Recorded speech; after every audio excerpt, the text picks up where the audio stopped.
Good evening. I I don't hear anything.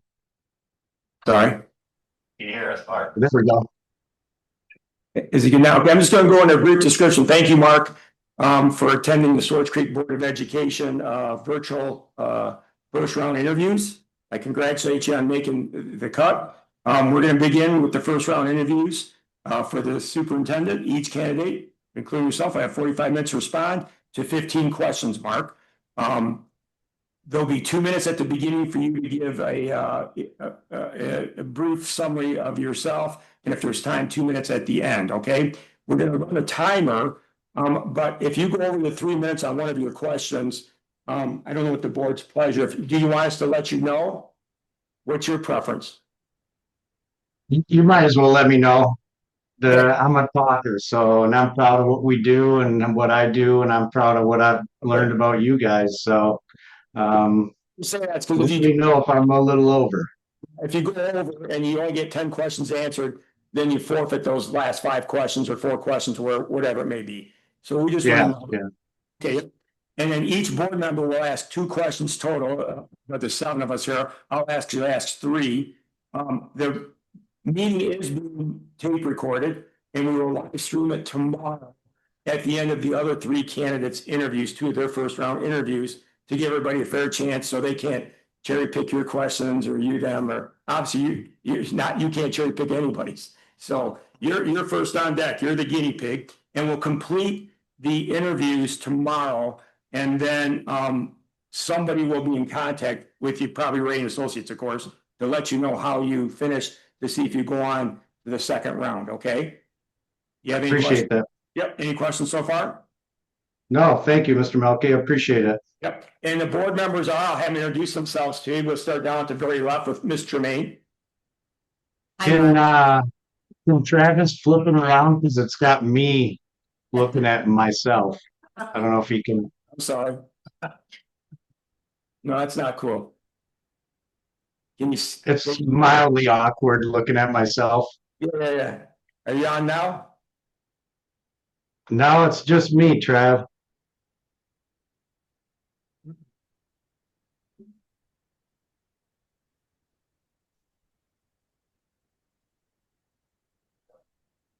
There we go. Hi, Mark. You can see us now. I can see you guys now. You're this big, but I can see you. Okay. Well, Mark, welcome and thank you, and congratulations for making it to our pool of candidates. My name is Carrie Germain, and I want to just welcome you. Thank you. Thank you, Mr. Main. I'm glad to be here. Hi, Mark. I'm Andrea Fick. Andrea, thank you. Ken Engel. Ken, appreciate it. Hi, Mark. My name is Kim Winter. Kim, thank you. Jenny Wallagas. Nice to have you. Thank you, Jenny. We met Chuck. I'm Autumn Henry. Thank you, Autumn. Okay. Great to meet all of you. Thank you, Mark. So as I said, on behalf of the entire board, I want to thank you for participating in the first round interviews. We've set aside the next 45 minutes for you with a series of the 15 questions. You're going to start out with the 2 minute to 3 minute overview, but remember you only have 45 minutes total. So if you want to keep track of your own time too, but when we get to the questions, we'd like them at 3 minutes apiece. If you go over, we'll let you know. And if you feel that you need to go over, that's fine. But you may forfeit some of the end questions. Okay. Absolutely. All right. So go ahead and start out, Mark. My name is Mark Welton. I've been superintendent. This is my 8th year, Bridgeport Spalding Community School District. Prior to that, I was with the Michigan Department of Education. And I did a lot of work at a variety of schools around the state, probably too many to list. But the key piece that I enjoyed about working for the state was I got a chance to see a lot of different environments. I got a chance to meet a lot of families from a wide variety, from Southwest Michigan all the way to Northern Michigan into the Thumb and the Detroit area. So I got to cut my teeth in an environment that wasn't always easy, very difficult environments. I was there as a financial independence consultant. And so you don't send the financial independence consultant into a situation that isn't dire. And so I got a lot of opportunity to work with boards and school administrators that were under duress, and we did a lot of wonderful things, great things, all the way from Benton Harbor up to Kingsley and in Traverse City area. So my background is varied. I started out my career in Frankenmuth, and so as a middle school science teacher, I had a lot of fun. I was the science teacher that sometimes taught from standing on top of the desks to get your attention. We did chemistry when chemistry wasn't really a sixth grade component, but it was interesting and it captured the kids' attention, and we got to do a lot of different stuff. And from that, I built a lot around who I am. I grew up in Saginaw, in the mean streets of Saginaw Township. I graduated from Heritage High School. Just FYI. Pardon? That's been 2 minutes. Am I there? FYI. You're at 2 minutes Okay, right so now. I got a few more seconds. Yep. So I graduated from Heritage High School, and I'm a region guy. I'm familiar with Michigan. I've lived here my whole life, spent a little time outside of the state, but this is my passion. I kind of know Swartz Creek. I spent a little bit of time driving around your district, but I think I'm in love with some of the things that you guys do. So I want to be able to talk more about that and hear from you guys as well. Okay, we'll start with the question, Mark. Thank you. First question for myself. Given the changing dynamics of public education, what do you see as critical issues in the next 5 years for our district? And you have 3 minutes, if you can keep it to that. Yeah. So I think critical for Swartz Creek is to address the gap in mathematics performance, really digging into the data. We look at the proficiency data, but I don't have access to a granular level to look at where you're at with your curriculum. I did spend a little time paying attention and watching your board meetings, and curriculum is a key piece, and the materials that you use are key pieces. So aligning all of that with what we do well as a staff, and I say we because that's how I am going to be. That's how I am. I'm a family guy, and this would be a part of my family as well. And so mathematics is probably very key. Maybe we're satisfied with 45, 50, 51% in English language arts, but I don't think you guys are satisfied with that. I think you would like to be better. And so I think paying attention to all of that is important.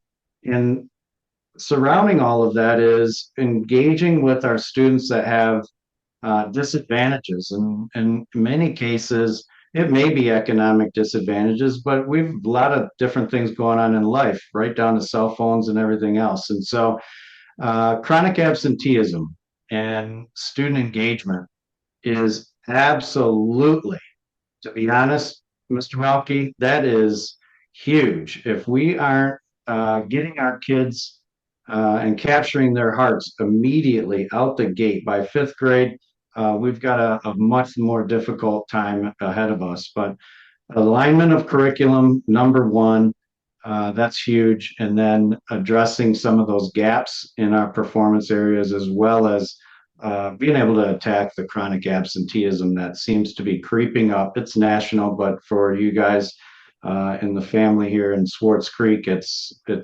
getting up above that 20% zone. Thank you, Mark. Next person will ask a question. Jay? Okay. What would you do to positively impact student achievement? Please discuss in detail successful efforts to narrow or close identified achievement gaps in your current district.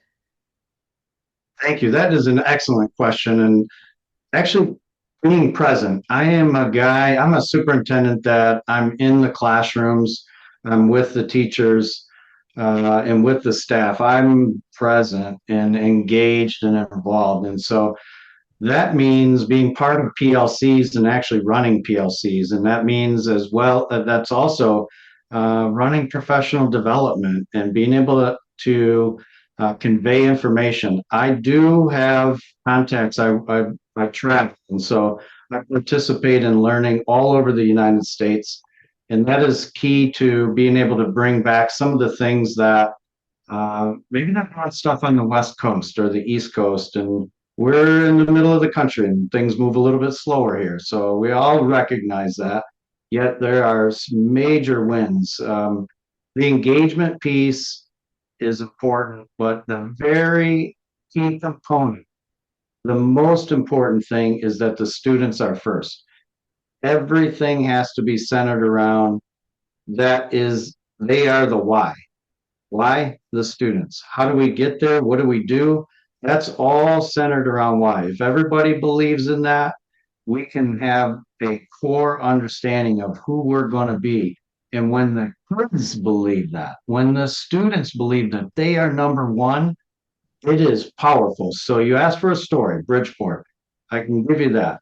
The reality is we're not that great in a lot of areas. We've got 95% poverty, yet we have tremendous participation, tremendous effort. And we can go dive right down into middle school performing at percentiles way above what we would expect. We just completed a study on growth. We start out at the bottom of Mount Everest, and we have had 60 percentile growth nationally year over year. And that study puts us in nearly the top in the state of Michigan for our student demographics and where they're at in poverty and life. Thank you, Mark. Third question be from Kim. Yes, if there were a conflict between different community groups in the district over a particular issue, how would you resolve it? And please cite an example that you have used. Thank you, Kim. There's always going to be conflict in every district that exists. Listening is the most important thing, and not just listening to kind of pretend that you're there, listening actively to develop relationships. That builds on collaboration, which allows you to then be able to broaden that discussion. We're talking about a world today that is can be polar divided, and it doesn't matter whether we could be next door neighbors and be on opposite thought patterns. I'm a bridge builder.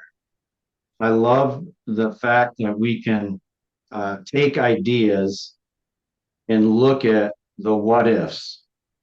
And I think, Ken, if I was Mr. Engel, I apologize. I remember you talking about what ifs, and I look at what ifs and I say, what if we can find a way? What if we can find a way to blend it? And the power of that makes total sense when it comes to the why of children. So, an example, what if we could bring CTE to students that didn't have that in Bridgeport? They got rid of all of those programs over a dozen years ago. What if we could do that? And we went ahead and we found a way to do that with miniature CNC machines and miniature 3D printers.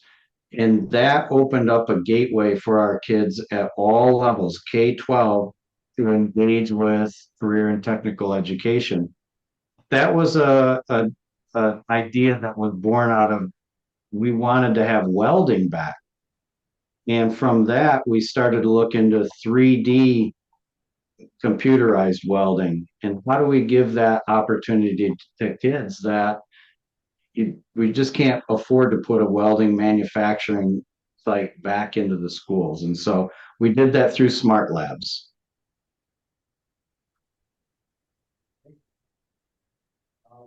Fourth question is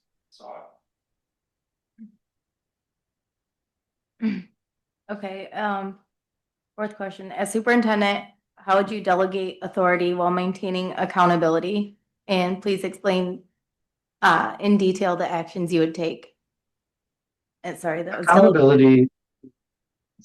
Is this Autumn? Yeah, sorry about that. Okay. Sometimes it's a little hard to hear. Delegate, so could you repeat that? Delegate authority, but also Maintaining accountability. maintaining, okay.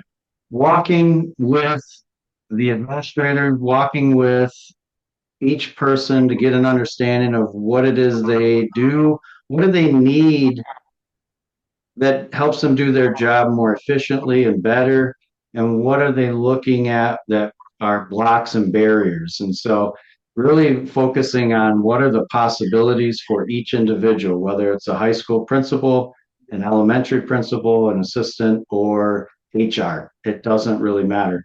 Being able to walk with them through that is important. The accountability piece is being able to have conversations. You have to be visible and be there to be able to engage in it. We use Frontline at Bridgeport, and we utilize the Danielson model.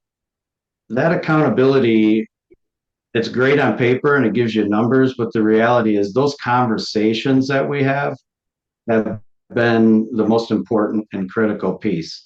Setting that standard of the students are first makes the difference. And so holding that accountability, when the kids are first, the answers to the rest of it become apparent. And that's through conversation and setting that standard across the board.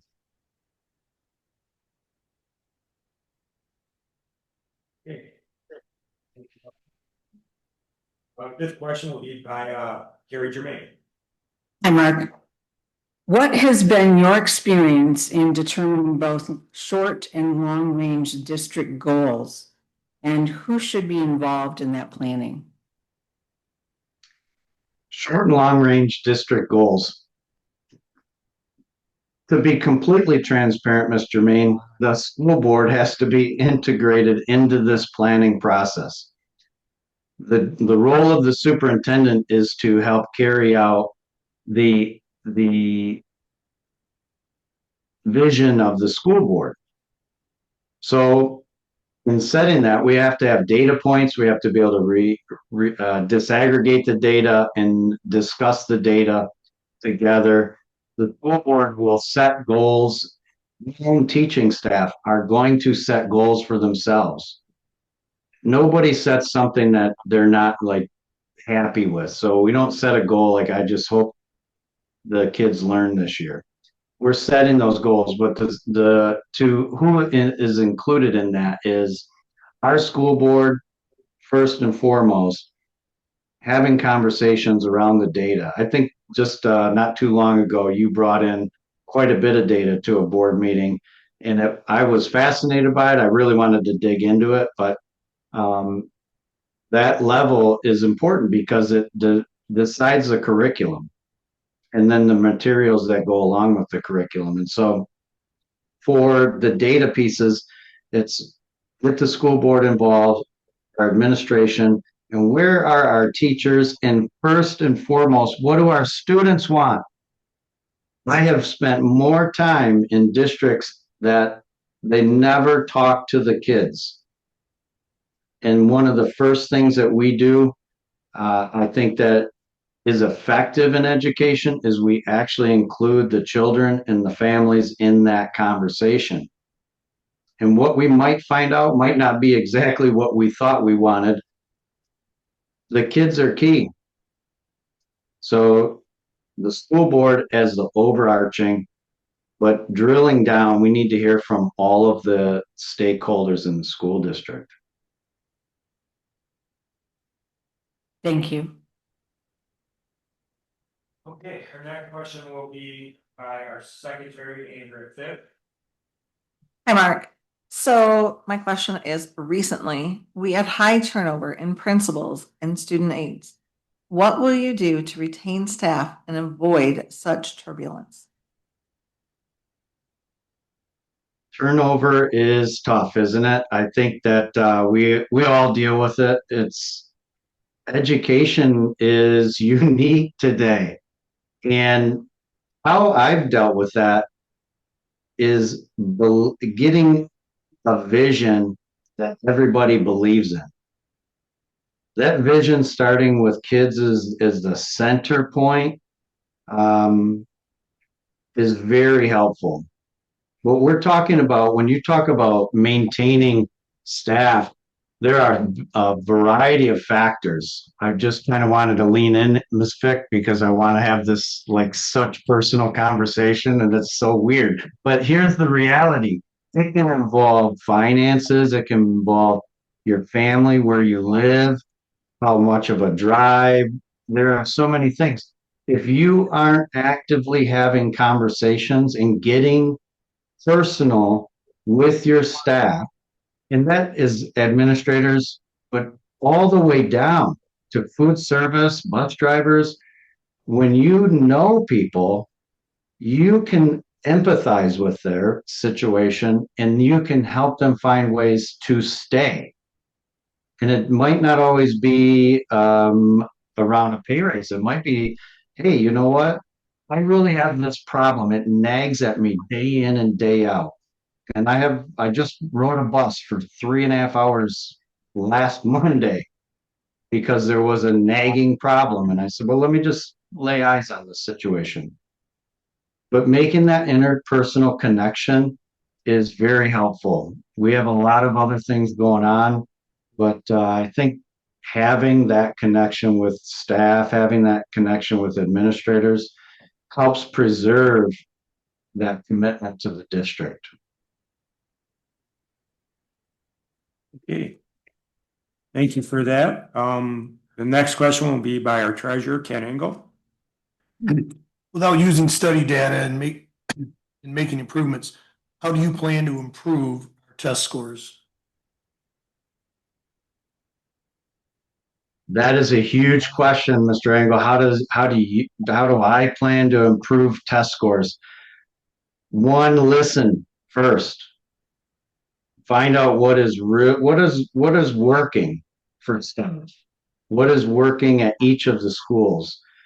There's a wide variety. You have folks that are way up by Flushing and way over south on Elms. I think it's Elms Road is your furthest south school, maybe. Am I right? I don't know if I'm right or not, but I feel like I'm close. That's listening, because we have different parts of the community involved. And then focusing on where the gaps are based on the data. What does the data say? If we only look at proficiency, we are shortening our conversation incredibly. There are a number of components in NWEA and our benchmark data that we can really narrow down the parts of our curriculum that maybe need some help. Maybe we're missing. And maybe the materials that we're using aren't targeting that. We use the materials because that's what we paid for. And I understand that. I'm understanding of what we paid for. How we use it is important. The data is the key. Drilling down into it to try to find, okay, how do we enhance that? That's making those small improvements. Over a 5-year span, I see tremendous opportunity in mathematics alone by changing and curating an organized, aligned curriculum with formative assessment. That I've read in your strategic plan. Formative assessment is big.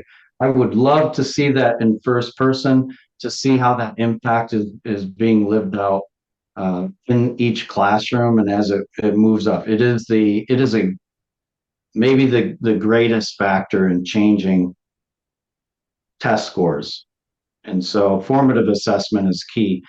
But the long range plan is to drill down. I think mathematics is a focal point.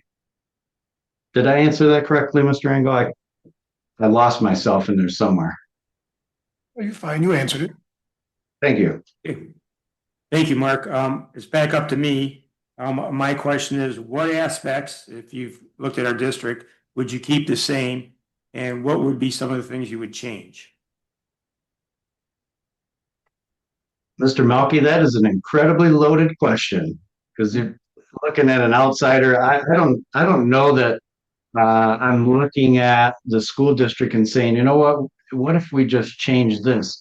I think being in Swartz Creek and listening to the community and listening to you as a school board would help me provide the opportunity to direct the vision that you guys have set out. You have a strong community. I've listened to community members speak at board meetings, very passionate. I love that. I think that means a lot. You have invested in your district in incredible ways in the bond. I drove around your district and I was thinking to myself, this is beautiful. You have beautiful schools, you have beautiful grounds, you have beautiful opportunity. I don't know that I would come in and this interview and say, here's what I would change. What I would say is, I'm a listener and I'm a vision guy. I'm a vision guy. I have lots of sayings and analogies. Shoot for the moon to get out of the atmosphere. And that's what we did. And Elon Musk came along, and now we're shooting for Mars so we can get to the moon. I would help you live out that vision for Swartz Creek as the community and as the school board sees the vision going forward. I would love to add to it with my own thoughts, my own ideas, my own passion. But I definitely believe that this is the school district is the people's. And so we want to do best by the families and the students and the children in the school district. And that vision should be collaborative across the board. Okay, thank you. Our ninth question will go back to Jenny. Okay. What one decision you made in the last year or so would you reverse or at least reconsider and modify, and explain why? Well, I would say if we're all Monday morning quarterbacking, wouldn't we would change a lot of decisions. And so in my world as a superintendent, we've got to own the decisions that we make and we move forward. Me saying I would reverse on something, I'd give away like a lot of the strength of the collaboration that we put into our system as a whole, where I'm at and where we could be at. I think that at any point in time, if I was rushed in a decision, I would be more patient. I'm in many ways, speed, everybody feels like we need to be fast. We need to make the decisions now. This is going to happen. And yet, the best decisions are those that we pace out and we actually talk about. And I'm proud of those decisions. Specifically, I think that it's not that I couldn't name something, but I don't know. There's every decision could be redone in certain ways, and communication on certain things might be redone. Some of the work that we've done from an administrative team, would we readjust it? Absolutely, as we look back on those. But I use the past as a way to redefine the future. So it isn't, I don't regret something in the past. What I do believe is that it gives me the ability to make a better decision with the team in the future. And the same would be for the board as well. Okay, thank you. Kim, we'll have the next question. What do you believe are the challenges and or issues in Swartz Creek Community Schools, and how would you address them? The challenges isn't from the outside looking at you. and looking at Swartz Creek. And this is strictly from what, you can pull from watching video or analyzing the data online. I think communication is super important. Transparency, working together as a board is not easy. You guys are a board of 7, so you have 7 personalities, 7 different ideas and thoughts. And I think making sure that as a board to be able to communicate that to the community, to the students and the families and the organization, I think those are things that are helpful. From the statistical standpoint, I believe Swartz Creek, the strength of Swartz Creek is the community, is the investment. And there are questions that I think have been raised about performance. And that definitely is something to address. And then driving everything through data. There's tough decisions that are coming our way.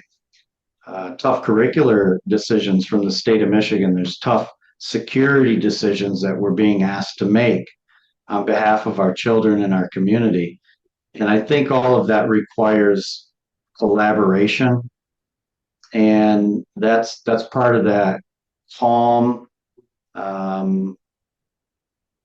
experience that I have in that, is to be able to collaborate even under difficult times. And that's education today. I find me a place that's the well-oiled machine, and I'll find a way to help you see that it's squeaky too.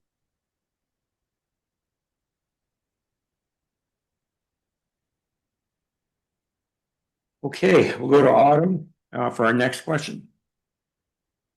What are your thoughts on restorative practices? And do you think it works as a form of discipline?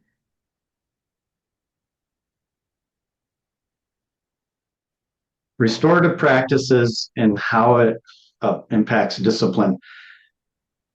At the core of restorative practices, I think the point of it is that we don't chop kids out at the knees, if I can put it that way. As a superintendent, I deal with that. Last year, I ran the numbers for obviously evaluation purposes, 186 families last year.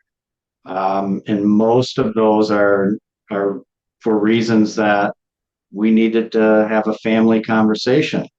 And in restorative practices, what we're trying to do is build a relationship that allows the student to grow. And I do think it works. I think that not every egg hatches at the same time. I think it takes some eggs a little longer to incubate than it does for others.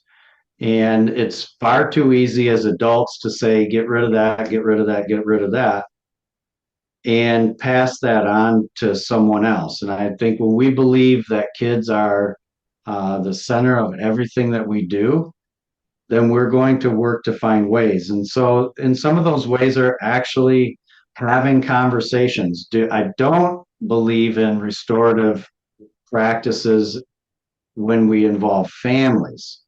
I want to be clear on that. Children, we can engage children, but the broader scheme of that kind of leaks out into the family. And I'm cautious on that, but restorative practices are very effective as long as we're believing that we can make a difference in children's lives and give them an opportunity to make changes for themselves.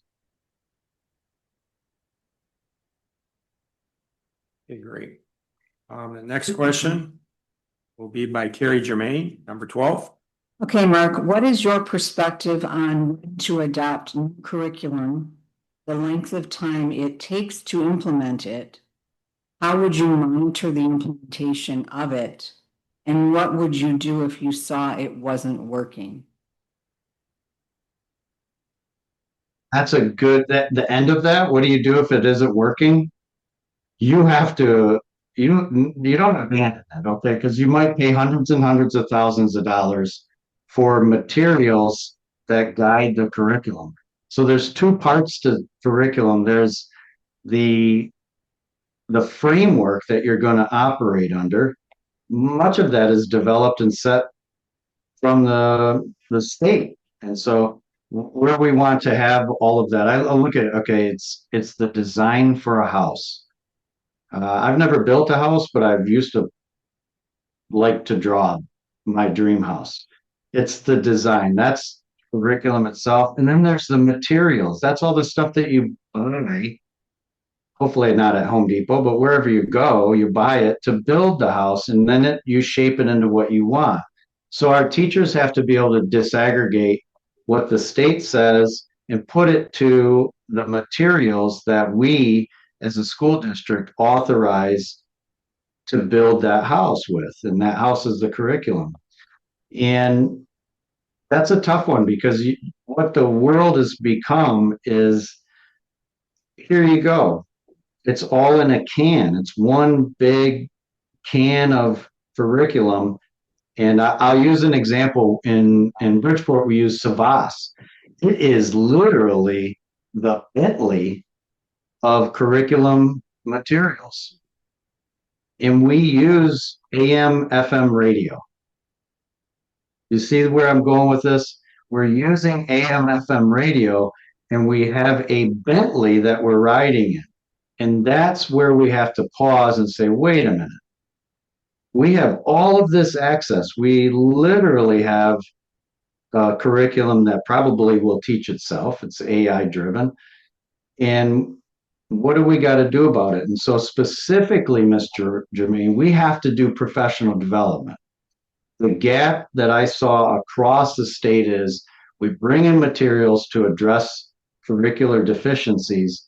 We give a smidge of professional development at the beginning of the year, the 3 days before school starts. And then we say, here you go. Have a great year. We'll see you at PLC once a month and we'll do a quick check-in for an hour. That is highly ineffective. We have to set goals of actually carrying through with professional development for our staff. Because when we have a Bentley, I don't know, I've never had a Bentley, but I'm assuming if I'm in a Bentley, I'm going to feel like I am in top of the world. I'm going to touch every button in that thing. And I'm going to I'm going to feel the leather. I'm going to get everything about it. And yet when we handle curriculum materials today, our students and our younger folks that have come up through the system, they're not familiar with that. They're not getting that in college. They're not learning how to do that. We have to actually provide professional development. And that's the key. If it is not touching what we need it to touch, mathematics could be a key for us in our conversation with Swartz Creek, then I'm pretty sure it's in the materials. It's that we aren't either identifying it or we aren't taking the time and effort to put into that sector of the curriculum. And we have to make that a priority, no doubt. Thank you, Mark. Question 13 is by Ms. Fick. How would you handle a situation where the direction from the school board is contrary to the recommendations from your cabinet slash administration? That's a great question, Ms. Fick. And I'm kind of chuckling because the school board's the boss of the superintendent. The superintendent's, the administrative cabinet is the superintendent's employees. And how do I handle something like that? That happens quite often, by the way, everywhere. There's different visions that are competing because there's a vision of people that I think, if I can use the term troops on the ground, they're in there on the ground every day, and they may see things differently than the administration that isn't there every day. And I use war often as examples, like you're trying to talk about something going on in the Middle East, and we're in Washington, D.C. There's a huge gap. So How do you handle that? Communication, actually having conversation to my 7 school board members, not to 1, not to 3, to 7. We're all in this together. And we have to be able to have those conversations, and we have to be able to get to know one another. You're my first point of contact. And by the way, I want to be part of this community. I want to be part of your school district. So if I can talk a little bit like I am, you guys and I have to be close. We have to trust one another because that communication goes all the way down the line through the administrative cabinet and all the way to the people that are right down to our children. And so being able to be the conduit is important. The superintendent can help one side see the point of view of the other side. And I'm a Libra, so this is weird, but they hold up the balance of the scales. And so that's the balance that you have as a superintendent. We want to try to help everybody be on the same page. If we're not on the same page, consider it done. This is part of why superintendents get chewed up and spit out, and administrators get chewed up and spit out, as we talked about a little bit earlier, because the vision isn't able to be manipulated so that we can all see the same thing. I got a monocle, you got a monocle. We're looking at 2 different pictures. We all have to see the same vision. We all have to believe in kids being the first and foremost piece of that vision. Okay, great. Thank you. Ken, you have number 14. To the board, I removed the last 3 words of this. Okay.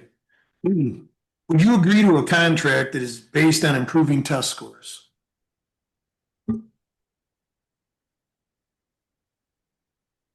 It's a difficult probably just question. That's probably just a yes or a no. I might. I might.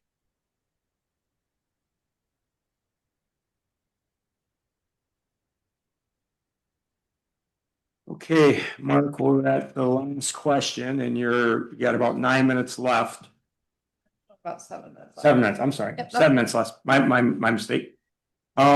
And it's an open-ended question. And do you have any questions for the board? Well, I have a lot of questions. Like I want to know who you are.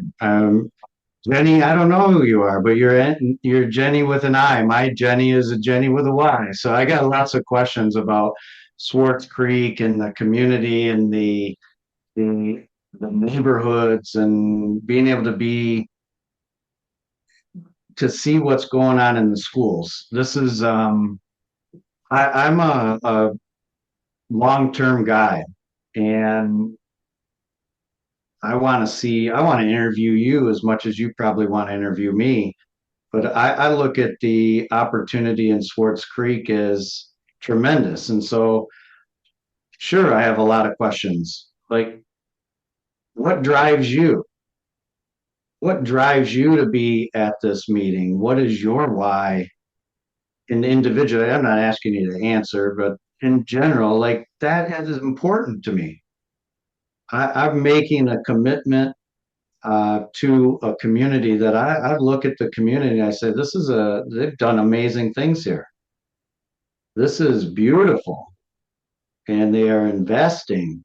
And how can I carry that forward, be something of a builder, not a disruptor, a builder, a connector to the vision and for the future. And so there are a lot of questions. What's most important to you? And you can imagine, I've watched I don't know what the vision is for some parts of the district. I'm being apolitical because I would love to know. And what does that relationship for the superintendent with the community? What are your expectations of that? I'm a like go to your house kind of guy.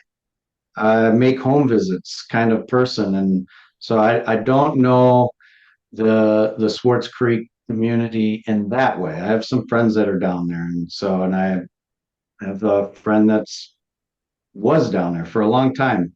And I know a few of the folks that you have employed as well. And how does that relationship build on things? So to I don't know if you want to answer those. I'm about align, empower, and lead towards the vision that the school board has, which is the vision of the school district in the community. And how can I best support you and the community in leading forward with that alignment in that empowerment for the kids to be successful? You have a phenomenal graduation rate, top 20% in the state of Michigan. And we can build on mathematics performance. Most the kids coming out of COVID, as I was doing a little bit of AI, 1.3 year gap in loss. That's important. So when you ask that question, Mr. Engel, about student test scores, it's a maybe, because how do we set that up? It's kind of important, because you're talking, in my world, I'm talking, this is apples this year, oranges next year. How do we make the comparison? I would love to do some sort of cross relational comparison and long term. Those are all things that we could have great conversations about. And I want to learn how do I multiply your strengths? How do I promote the district? Where do we want to see the district in terms of students returning to the district that go elsewhere? We have What about ideas might you have? Those are the things. Okay. Thank you, Mark. I appreciate it. Thank you for hearing with us tonight. First round interviews are taking place this evening and tomorrow evening, as you know. The board will deliberate the candidates at the conclusion of the interviews tomorrow evening and decide which candidates to invite to participate in the second stage of the interview process. That takes place over February 24th and 25th. You will receive a call tomorrow evening after the board's deliberation or Friday morning to let you know your status as a finalist for the next round of interviews. Once again, I want to thank you from myself and on behalf of the rest of the board. And hopefully we'll be talking to you soon, Mark. I hope so too. I'm leaning in because I want to really meet you guys actually and be able to shake your hands and get to know you better. So I thank you for the opportunity, and I thank you for being patient with me as I talk and over talk probably. So You did perfect. I look forward to talking to you more. Thank you, sir. Thank you. Thank you.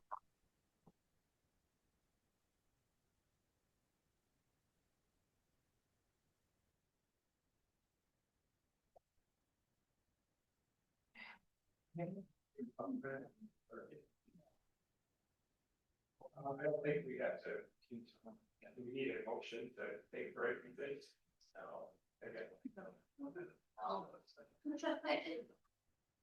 Just don't take your paperwork because it's probably your age.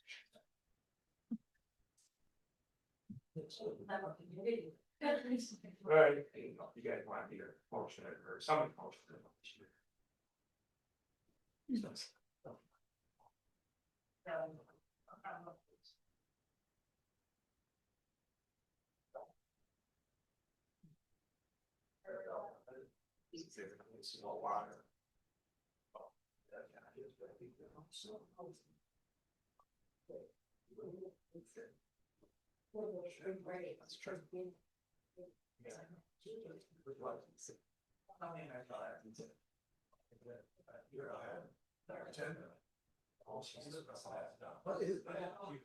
Oh.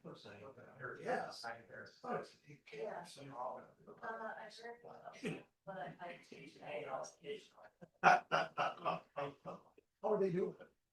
Good. So.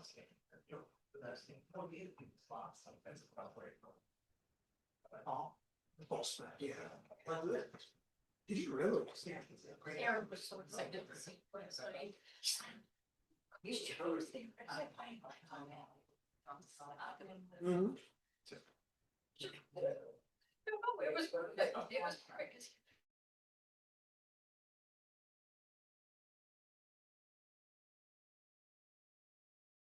Was that, you know, since last day, was that wash today? So.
You're silly one. Really? What? Yeah, well, we're waiting on one person. You can go ahead and start it if you want. I think, we're missing, Mr. Anchor. Oh, she go. Yeah. We got a couple of minutes, but you might as well roll it. 6:15. The time.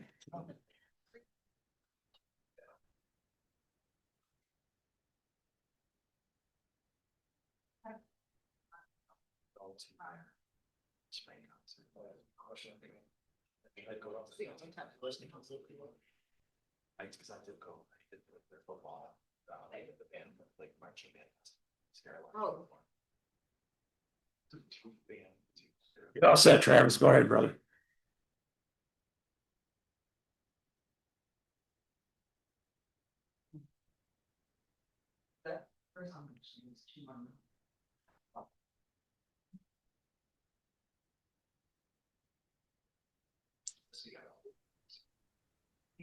Hello, Mr. Beaky, can you hear us?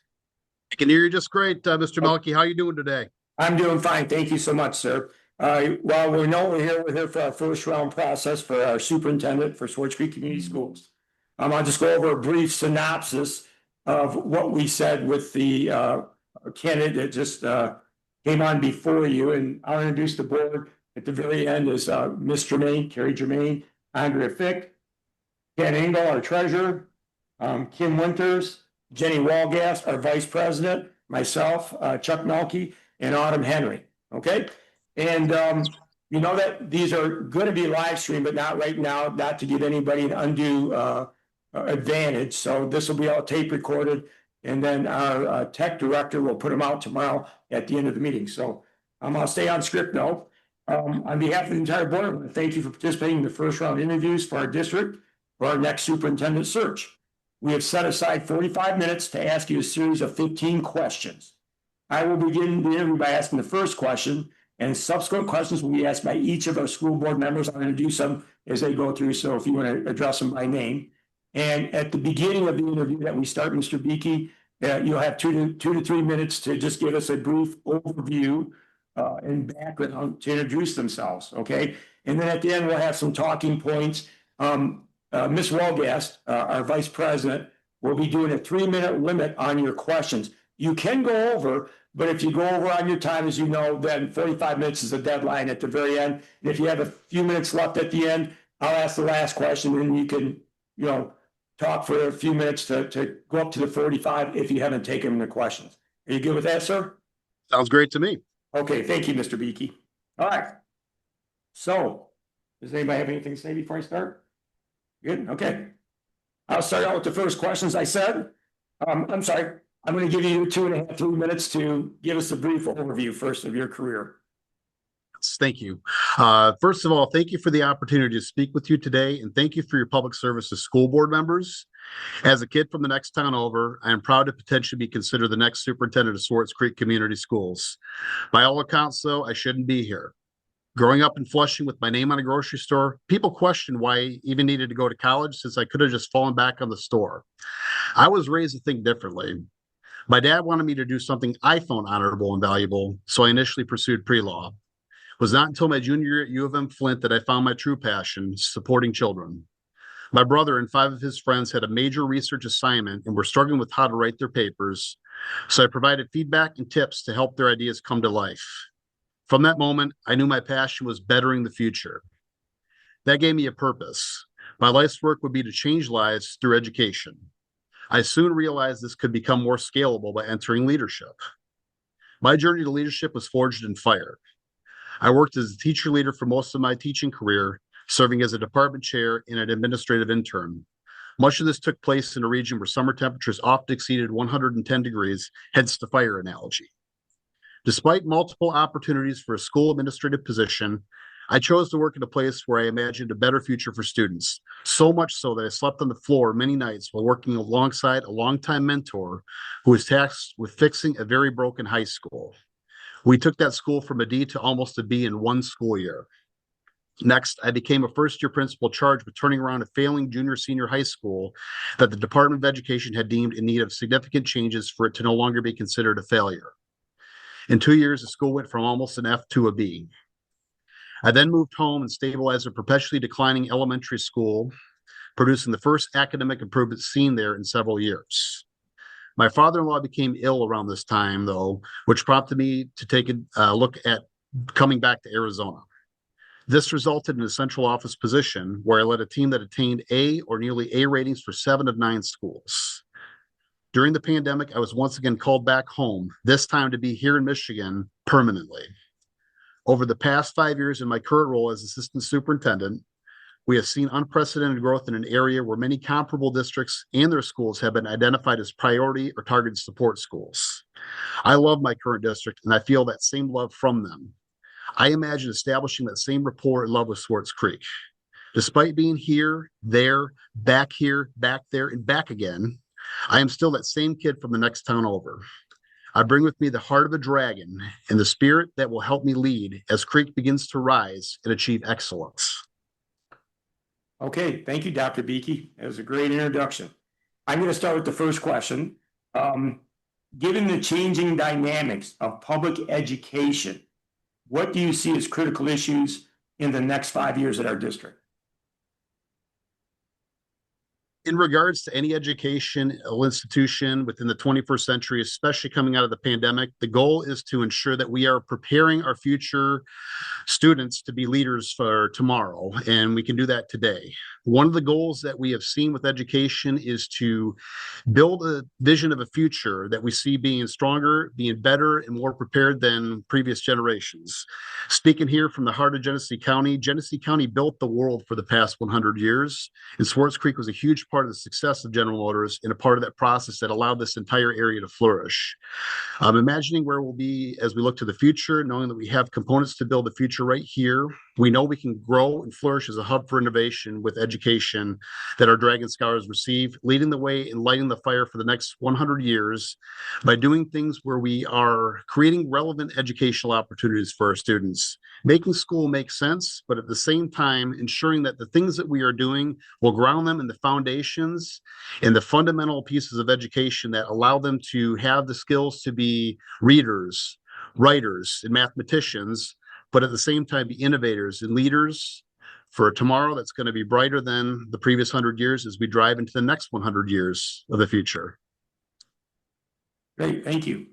Our next question will be from our Vice President, Jenny Walgast. Yes. What would you do to positively impact student achievement? Please discuss in detail successful efforts to narrow or close identified achievement gaps in your current district. So when you're looking at student achievement, one of the biggest things that I advocate for with all schools and all districts that I've worked in is to not just look at the student, but look at the student, know them by name, know them by strength, and know them by need. And one of the things that you can do, and one of the things that I've always advocated for in my current role and previous roles, is that ability to know students in that granular level, that granular sense of the data, of knowing what it is they struggle with, knowing what it is that they have a strength in, and utilizing that to capitalize on how we plan for successful interventions. At some point or another, our goal needs to be to, from a teaching and learning standpoint, use that information to drive what interventions we provide students, but also what instruction looks like for those students in our classrooms on a day-to-day basis. As superintendent, my goal is to lead and provide not only the resources to be able to do this, but also model the process for our staff, because effective teaching starts from us as leaders being able to set a tone and a vision for what that looks like. And it comes from all that we do, emulating and mirroring what it is and what it should look like, so that staff see a way to be able to have that impact on what looks to the future for education. And one of those things that we can do is, as leaders, not only supporting our staff, but also being the biggest cheerleaders, but certainly not the best, because I can't possibly be better than our award-winning Pom Squad there in Swartz Creek. But I can certainly do my best to cheerlead the efforts of all as we're pushing toward meeting goals, closing achievement gaps, but also knowing what those achievement gaps are and ultimately finding ways to be creative with showing gains by addressing students through knowing their needs too. Thank you.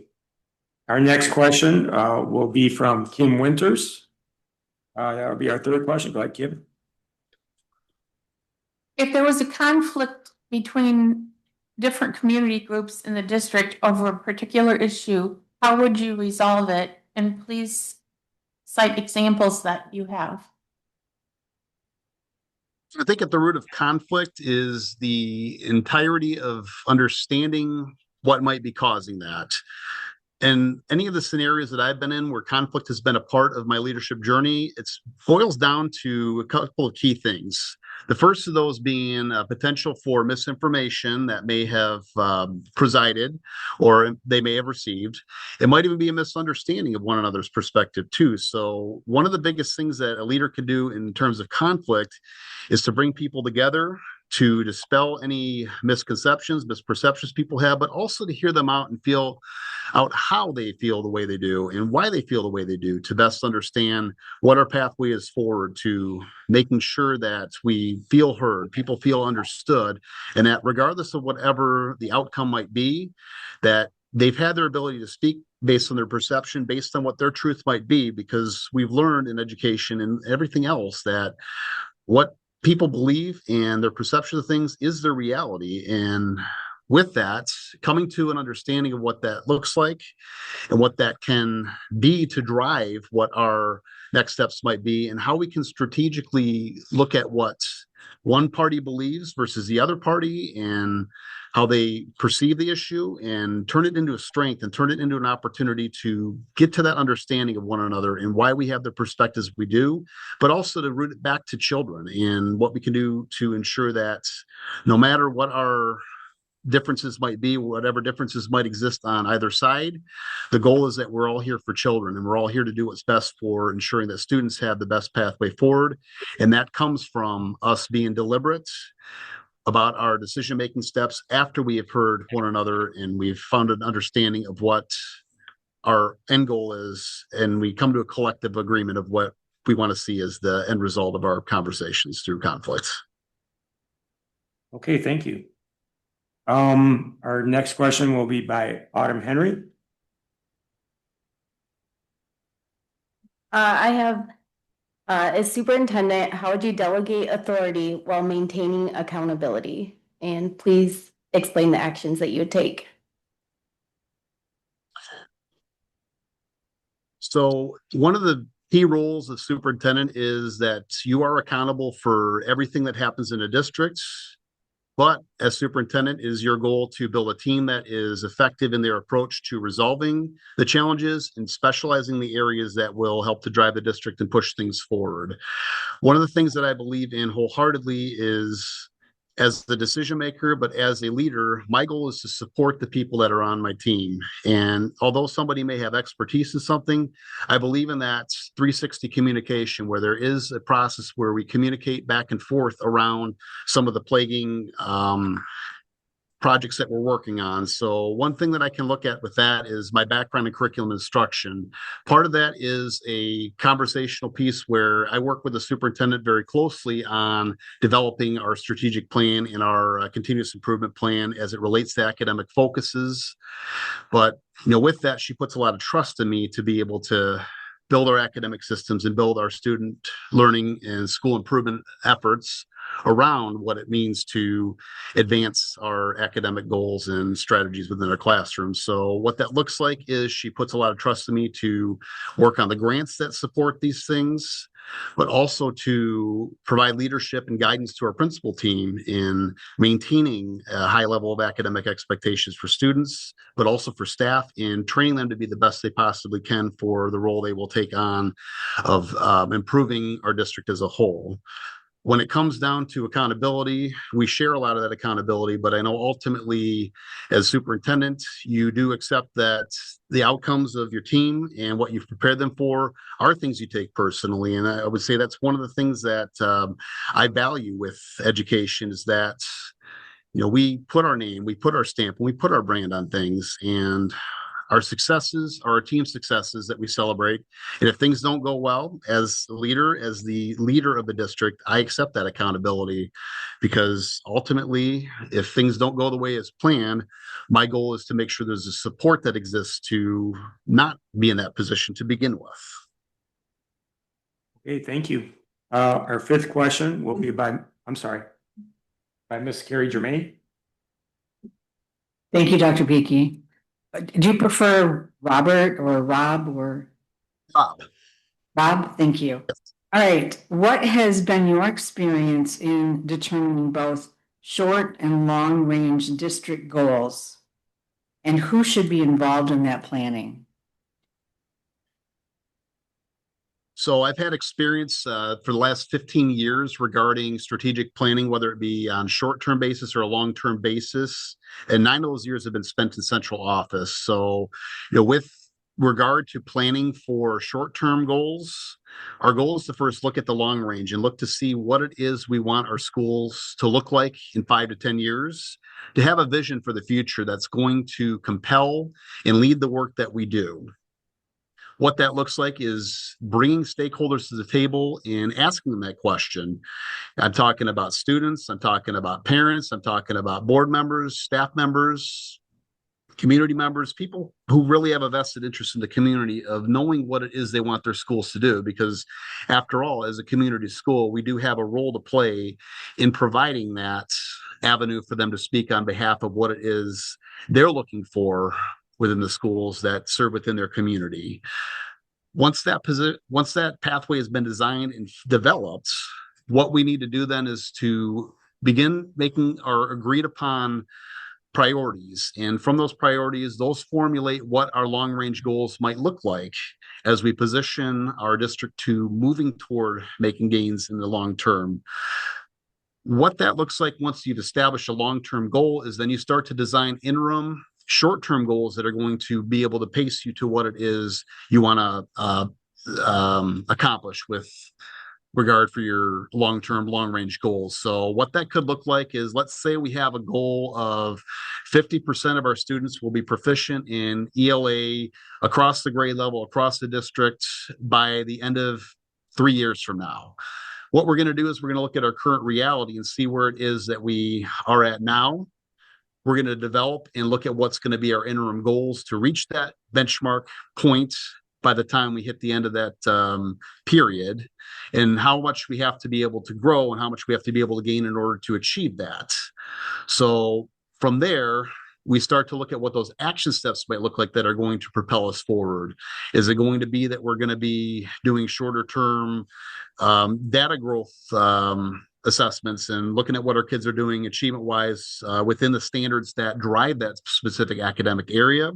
Are we going to bring teachers together to talk more frequently about what's working, what's not working, what it is that they need support on? Are we going to look at what it is that we as leaders can provide support on them for too, with meeting that goal? Because ultimately, when it comes to setting our North Star for where we want to achieve as a school district, we've got to look to the future, but we've also got to look to the present and then the near future and how we're going to get there and be able to take that pathway to achievement if we're going to want to see the success that we do at the very end of our journey here too.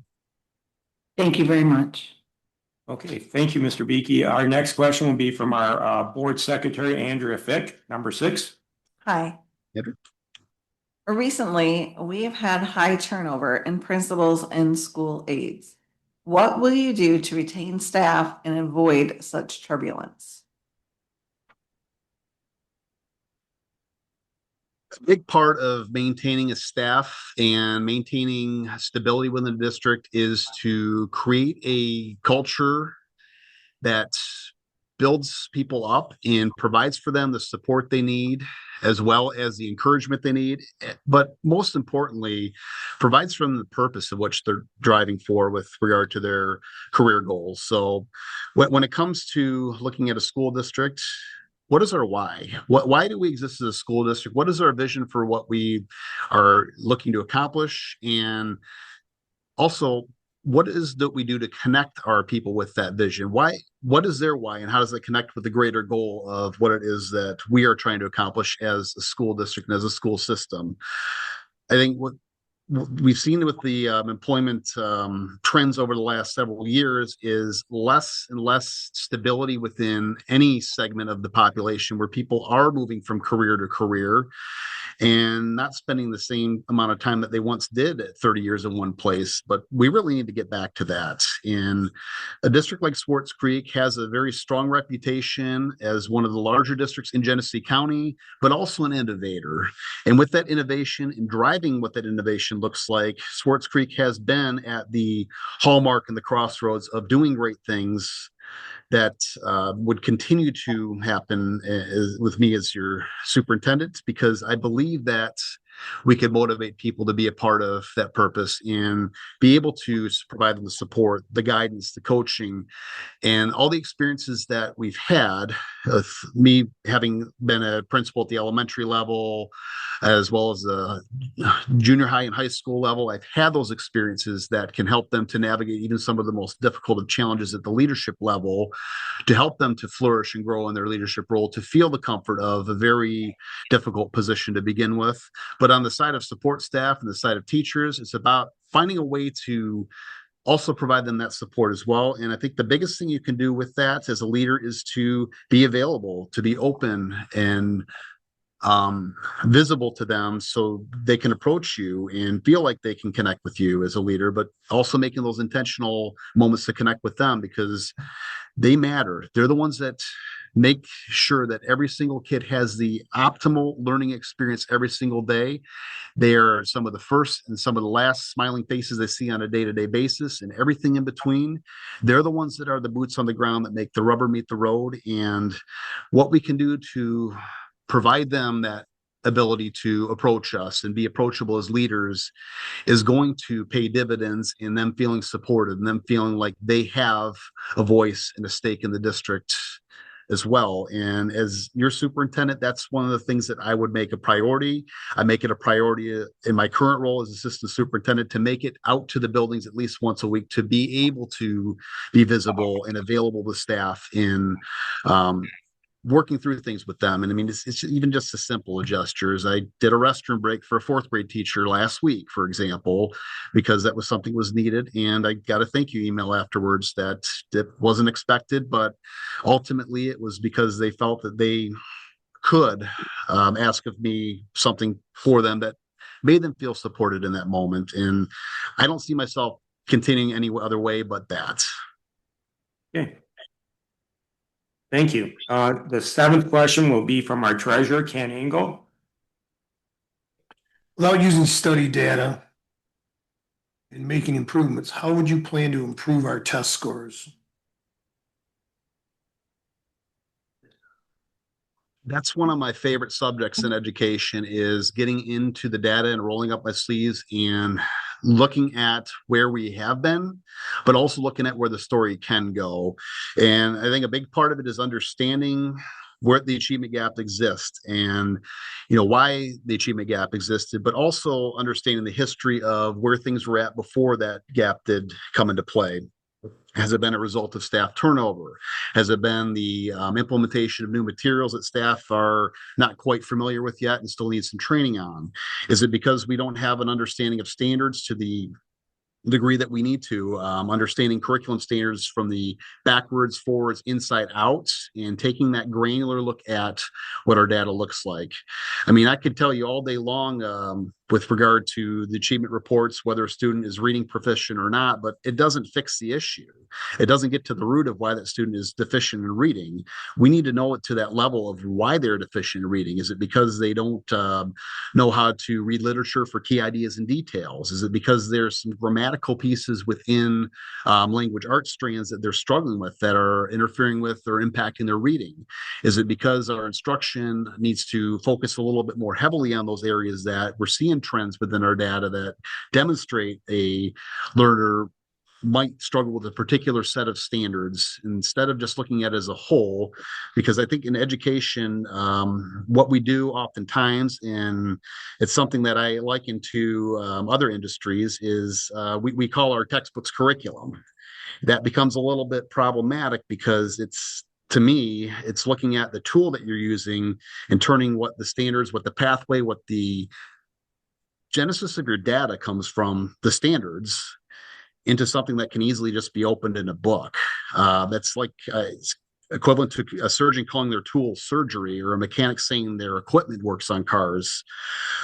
We in education need to take a hard look at what those standards are telling us and what the data is telling us about them if we want to be able to best address what it is our students are struggling with and be strategic about it and have a plan for that and knowing what it is we can do to best support that and how we are able to meet instruction and be innovative in our instructional approach to support students in those areas that are causing the gaps to begin with. Because if you don't address the underlying problem, the achievement gaps will continue to persist the way they are. Thank you. We're back to me, Dr. Beakey. What aspects of the district would you keep the same and what would you change? Thinking coming into any new district and what I've learned throughout my years in education is when I'm first coming into any kind of scenario, my goal is I'm coming in with open ears and closed mouth. And what that means is I want to get a sense of the experience of those that are in the district. I want to know from our staff, I want to know from our administrators, from our board members, from our community, our parents, and especially our students, what it is they like about Swartz Creek, what are some concerns they have, as well as what they envision the district to looking like in the next 5 to 10 years. And from being very purposeful and very deliberate in gathering that information, gathering that data, and really analyzing what it's saying, my goal as superintendent is to best gauge what it is that our community as a whole is looking for collectively and become the champion of those things as well. I think that Swartz Creek has a very strong and solid reputation, and I would want to continue a lot of the traditions and the traditions of the district that have, created time-tested and unique experiences for people in Swartz Creek. I mean, I can't say enough that, if that means the snow day announcements, I'll do something. I mean, I don't think you want me to sing because I couldn't even carry a tune with a bucket. So I might just have to Milli Vanilli it and let some kid who's talented and sing be the voice of it. But of course, I'll give them credit. But I really think that with anything coming into any new situation, I would like to ask questions first and hear from the people who have been there regarding what it is they love about Creek, and then focusing in and fixating on some of the things that might not be as, unique and special in their experience. But one thing above it all is throughout the process, I would maintain transparency about the data I'm collecting, ensure that all board members and even all community members are along for the entirety of the process as I report out what I'm finding, throughout that time period. So then we can work together to set a direction and a goal for what it is that we wanted to maintain as far as Swartz Creek goes, but also how do we want to redefine the future for our Dragons too. Okay, thank you. We'll go back to Jenny Walgas, our Vice President, number 9. Okay, what is one decision you made in the last year or so that you would reverse or at least reconsider and modify, and explain why? So one of the things that we have been working on here in Mount Morris is providing more support for our students in some of our elective areas. What that's looked like is we have transformed a once music special, so students at the elementary having a music special, and transforming that into more of a STEAM-based, science, technology, engineering, art, mathematics-based application. So the thing about Mount Morris is we're not a very big district, so we have been in the process for the last year of recruiting a person to be able to take that on. We focus in on having a broad net, and with that net, we were looking for a specific person to do the role. And as a result of it, we found people that would fit the job, but they wouldn't fit the vision for what it is they wanted. So many of them came from a classroom setting, and we're working on designing a specials program, with us in collaboration from scratch. but their passion was teaching third grade language arts. So what that equated to is during the interview process and throughout everything, they were excited. They were on board with what it is that we were trying to offer. But once they got into it and realized that their true passion was having their own set of kids in their own classroom, it became a struggle. So really with regard to that, I'm looking back at it and thinking what we could have done is maybe focus more on a candidate who may have already been teaching some level of a elective or special that had a penchant for a specific way to convey that differently. So maybe a music teacher who might be looking at how STEM could look. So luckily we did find a candidate who did have a background in math and science who is flourishing in the role, but this is also a person that was looking for a unique opportunity such as this. And, we were fortunate to be able to find that. So if I were to, go back in time and look at that, I might look at a music teacher or an art teacher who had a specific skill set or a want or a desire, and maybe done the posting through that lens instead of just putting it as the broad range for the STEAM program as we did. But it all wound up in the end being a positive because we now have stability. We have a program that's up and running and is successful for our students.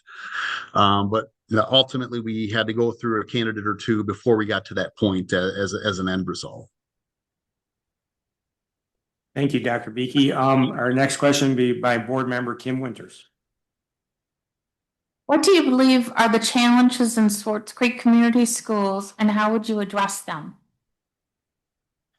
So I think like any school district in Genesee County, one of the biggest challenges is declining enrollment. Across the county, we have seen enrollment decrease by about 1% to 1.5% every single year on count day. That's not a problem unique just to Swartz Creek. That's a problem that we're seeing and a issue we're encountering across the entire county. To the state level, I mean, it's in certain pockets you're seeing more, but in other pockets you're seeing less. But really in education within the 21st century, the goal is to stay relevant, and the goal is to compete with our neighboring districts, to offer them something and offer them a sense of purpose and a sense of pride and something that they just can't get anywhere else. What that could look like, and without having the in-depth knowledge of knowing what has or hasn't been implemented in Swartz Creek, it could be looking at what type of programming we can offer at the schools that's going to draw, attract, but also retain students in Swartz Creek as well, that believe that even if they are looking elsewhere, looking outside the district, that they don't have to anymore. That what they are looking for, what they are seeking elsewhere, is something we have within any of our schools, any of our 8 buildings, whether that's a virtual option and expanding the virtual learning center to include additional learners that are outside of boundaries or might need a different opportunity or different alternative. Or maybe it's looking at alternative programming for those students who would prefer a much smaller learning setting, a more of a micro setting with their schooling, especially at the high school level. We've seen great success in our Ignite program here in Mount Morris in having that option available for our students who struggle with traditional high school, that have been enrolled into our Ignite program, that have gone from a credit deficient status or for whatever need they have maintained a very high graduation trajectory as students of Mount Morris. So in looking at that experience, I guess my biggest question would be behind declining enrollment, what it is that we are losing students to. I would want to know that from people who are leaving. I would want to interview people that are looking to go elsewhere to find out what it is about the experience at Swartz Creek that they are looking to leave, but also look at ways that we can work within some of the challenges that have been provided to them and ensure that our experience is tailor-made to support them in maintaining a decision to stay in Swartz Creek, if the possibility exists there. But I think that comes from getting ahead of the game and getting an understanding of the reasons behind declining enrollment that are within our control, at least. Okay, thank you for that question. Our next question will be by Autumn Henry, number 11. Oh, yeah. I have, what are your thoughts on restorative practices, and do you think it works as a form of discipline? So one of the things with restorative practices is, as a district, we have trained all of our staff in restorative practices. We are at about 75% at this point in time, but it's been our goal to provide that support for our staff. But one of the key distinctions we have drawn around restorative practices is our goal with that is to find ways to support children and not use it as a replacement for discipline. Ultimately, restorative practices boils down to accountability rather than being used as a substitute for discipline. So really it's about surfacing those ideas behind, we're doing this with you, we're helping you learn through this. So I'll give you an example. From time to time, there might be a principal out where I might have to go do discipline at a school. So let's say a kid gets in a fight, two kids get in a fight. So what that looks like is they will still face the consequence of traditional discipline, but instead of them just coming back to school right after the fight happened, after their time out and their consequence has been doled out, they come back from suspension. It's not about them just going right back into the school, but it's about them having that conversation around that and being accountable for their actions and learning how to restore what it is that was lost through the process. So in addition to the consequence they receive, they are now working through the process of restorative practices to get to a better understanding of why that harmed the community, but also how they can prepare the community and go forward and not see these things continue to happen. Because our goal with discipline is to teach kids and to have them learn about what it is, what the results of their actions might be, but also to do it in a way where they're going to then see that side of the affect of what their actions may have done. So I would say a long story short with that, it's not a substitute for discipline, but it is an enhancement to our traditional discipline practices as well. Okay, thank you. And then our next question will be number 11, which will be by Carrie Germain again. I'm sorry, Carrie. Number 12, I apologize. Sure. What is your perspective on when to adopt new curriculum, the length of time it takes to implement it, how you would monitor the implementation of it, and what would you do if you saw it wasn't working? So when you get into adopting a new material for use in an academic class, one of the first things you're going to want to do is you're going to want to make a determination on whether or not the resource is viable. You're going to do that by looking at evidence-based practices. You're going to be looking at research reports and different studies that were done on how effective that textbook was. Is it effective with the student populations that it would be servicing? So if a textbook was utilized in Bloomfield Hills, would that fit the same context as a textbook that's used in Flint schools? Is it something that is considered usable by the standard of other people in the area that are doing it, to where we can see what it is and get a good understanding of what it is that were their positives, what were their negatives. But ultimately, it boils down to having a evidence-based, research-informed process in place to be able to decide, ultimately, even if a change is necessary to begin with. So one of the processes that I currently oversee and have overseen for the past 9 years at the district level is the adoption of textbook materials. So what that looks like to me is you have to get stakeholders involved. Number one, to talk around what it is you're going to use to evaluate the criteria for the implementation of a potential new textbook. You're going to have to design and develop an effective pilot that not only looks at the use of the materials and how to use them effectively and train staff how to use them effectively, but you're also going to have to identify student data to determine whether or not that textbook has success with your students. That's been a big part of what we've done with our math textbook that we adopted most recently a couple of years ago. Is we looked at specific standards that would be taught through the different textbooks we were looking at, whether that's the Savas textbook or the Houghton Mifflin textbook. And we utilized pre and post test data to determine whether or not that textbook showed growth with students with the materials and resources they had. But also part of that was us having an active role in ensuring that classrooms that were implementing adopting these textbooks were following through with what they were trained to do in the professional development and utilizing walkthrough data to make sure that fidelity was being used. And when I say fidelity, my goal with that is to ensure that they are actually using the resource, using it as intended. They're not supplementing with other things or going on Teachers Pay Teachers and downloading worksheets.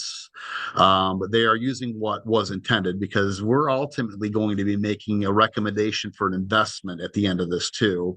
And textbooks have not gone down in price, that is for certain. So whatever we do adopts, the goal is to adopt it for a significant period of time, but also to make sure that we are proper stewards of public money before we make a recommendation to the board for an adoption that's going to essentially cost quite a bit of money to be able to implement too. And because we've made that investment, because we have gone through the process and we've measured which textbook is successful or more successful our students, and we've looked at and evaluated based on objective criteria through that evidence-based process, that we are going to do what we can to ensure that our staff are successful with implementing that. Professional development around it, coaching around it, additional walkthroughs around it, and keeping a very close eye on the data to ensure that what we've adopted and what we have implemented and have been approved to purchase is realizing the gains that we are hoping it would. But if it's not working, our goal is to look at and ask that question of why. Why is it not working? And why do we need to relook at what it is that we've adopted, and what steps can we take to ensure that it is working? Is it a small procedural change, or is it some kind of flaw where it no longer fits our context? But I don't take those decisions lightly, because there's quite a few dollar signs attached to those. And if we're adopting something, and my role as superintendent, I don't want to bring something to the board that in 3 years I'm going to tell you that it's now all of a sudden not working, without making sure that we've tried A through Z, and then getting onto those double and triple letters that exist on the Excel spreadsheet before we rule out that as an option. Thank you. Thank you. 13 will be Andrea Fick, and then you have about 6 minutes left total. And you have at least 3 questions, so it's your time. Okay, number 13. How would you handle a situation where the direction from the school board is contrary to the recommendation from your cabinet/administration? Superintendent, board governance team and superintendent are the leadership of the district. And as part of that, what that means is that the board makes a decision, the board makes a directive. Our goal is to be able to carry that out.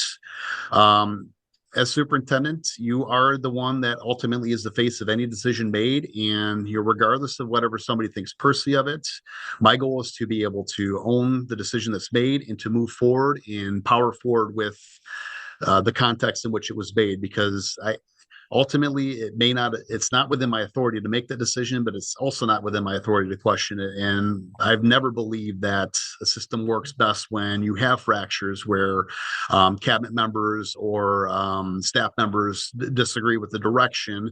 But ultimately, I've always believed in whatever the decision's made, that's the direction we're taking, and I will own that and I will champion that at all costs. I have never been one to believe that you resolve anything or create any goodwill by blaming up. I remember some of my colleagues in previous districts would always tell me to blame central office, but I never thought I saw that as a need, because this is where we're going. This is the brand. We are the brand. We are the edifice of everything that happens in the district, and we're going to move forward together. Hey. Thank you. And then question 14 will be by our treasurer, Ken Engel. Shortest one of the night. Would you agree to a contract that is based on improving our test scores? So performance. I believe that in my experiences, I would not be opposed to that, just because I've known that in every experience I've been in, every leadership position I've been in, whether it be as a teacher leader, all the way through to all the other positions I've had, is we have seen improvements and gains in what we're doing. And I take great pride in being invested in seeing that growth, because I think we want a good story that's telling what our district is doing, the fantastic growth we're making, the fantastic achievement we're making. And that's something I would not be opposed to. Thank you.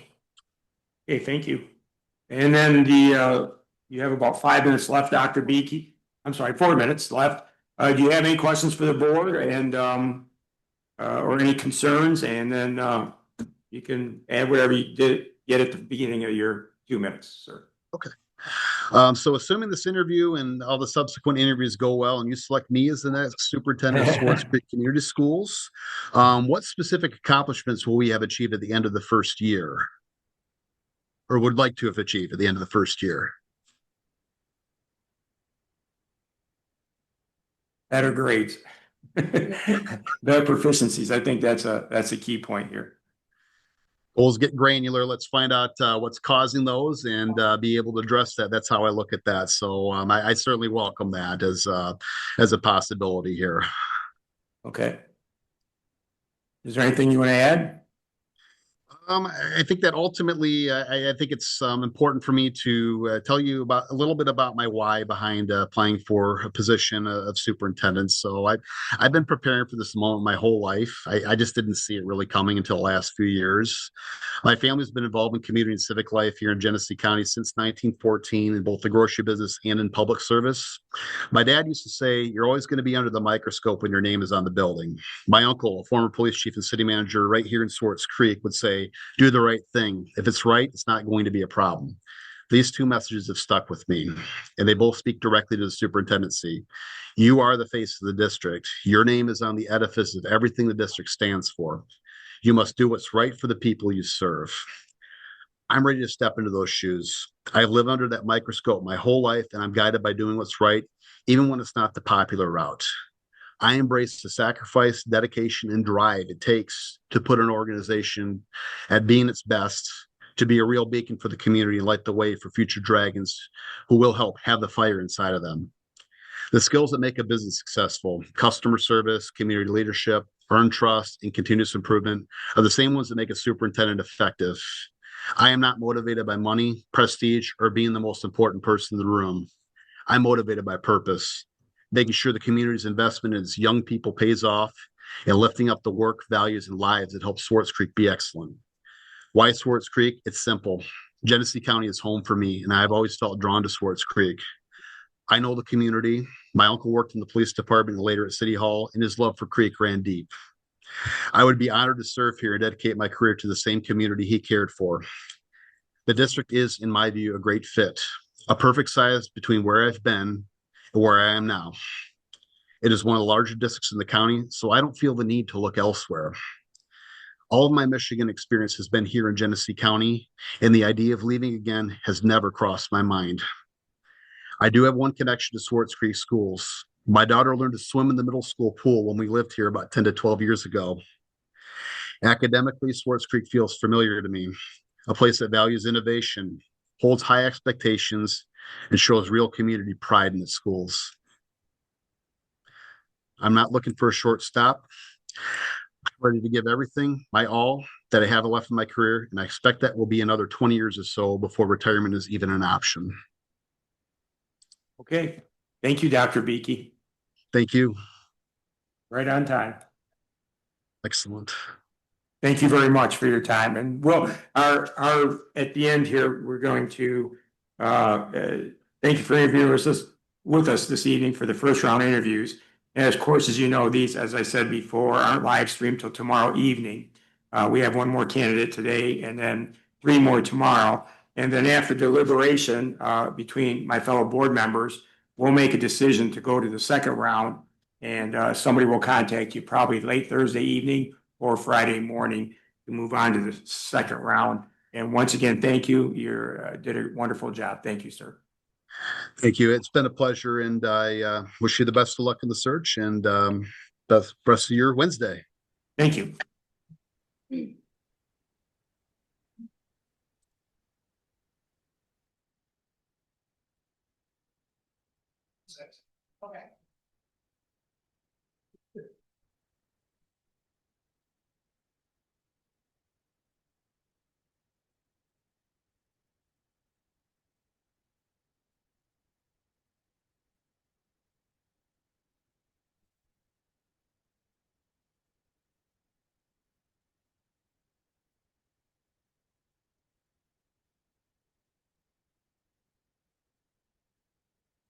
Okay.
Good evening, Chad, are you there?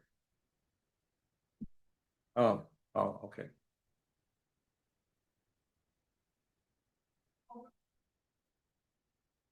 Mhm.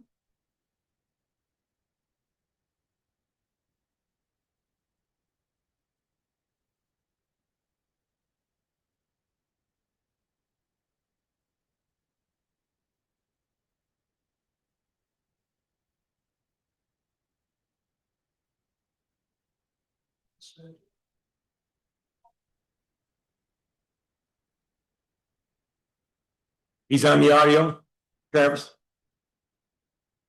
You just don't have a video of him?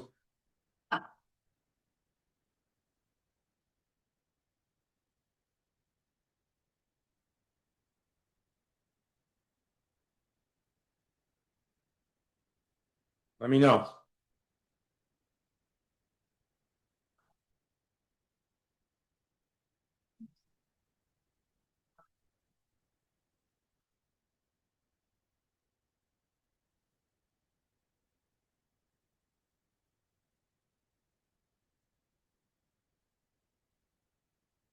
Okay, hello, Chad. Can you hear us? Can you hear us, Chad? Hello, hello.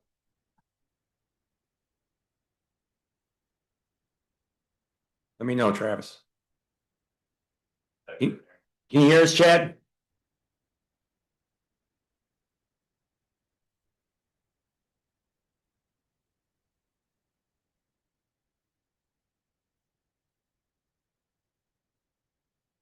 Can you hear us, Mr. Sexton?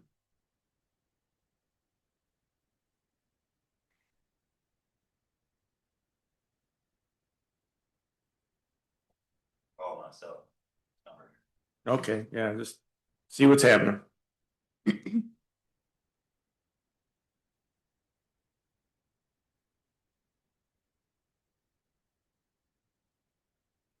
He's pretty.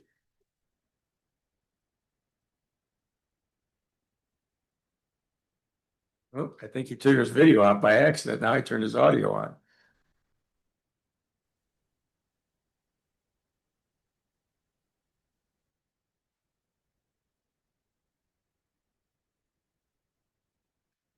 Face on it, too.